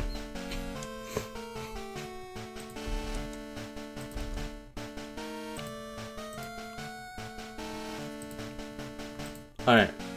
There we go. Thank you guys for joining. Sure, why not? Yeah. Thank you guys for joining the stream. It's been fun. We're ever so closer to actually being fully prepared and tackling the Elite Four. Add that as a fake movie review or something. Oh yeah, that would work. Man, you guys sleep well? Have a good night. I'm ashamed Dara had to miss out on all this. But, hold on. Golan. What should we do when we talk about this with Dara? Do we try and pretend that this doesn't exist until we just start talking about it next stream? Or should we, like, talk to Dara and go like, yo, have you heard of this new upcoming movie called Jurassic Jesus? The Lost Faith. Sad.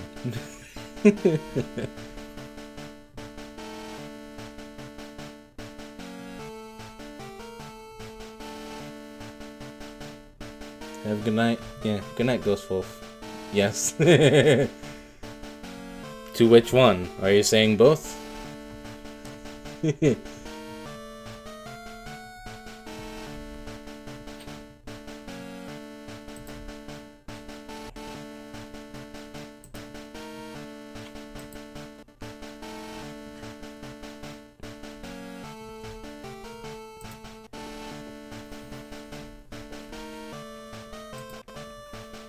Explain nothing to them, just continue as normal. Nice, alright. We've got a plan. Although, I think Dara did say that she might check out the VOD. The second one. Well, we will learn whether or not she knows about this. We will know if she watches this VOD, because we'll be judging based on how much she knows about Jurassic Jesus, The Lost Faith.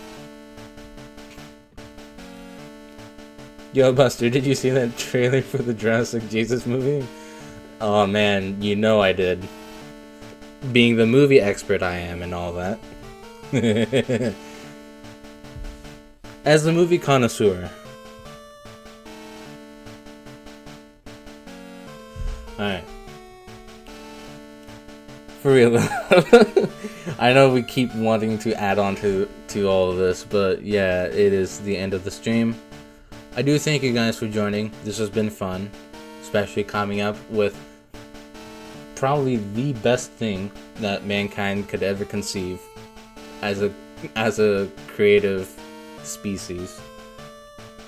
I will see you next time. I might be streaming tomorrow, technically tonight. I might be streaming Thursday. I can't stream... Well, no, I can't stream Thursday.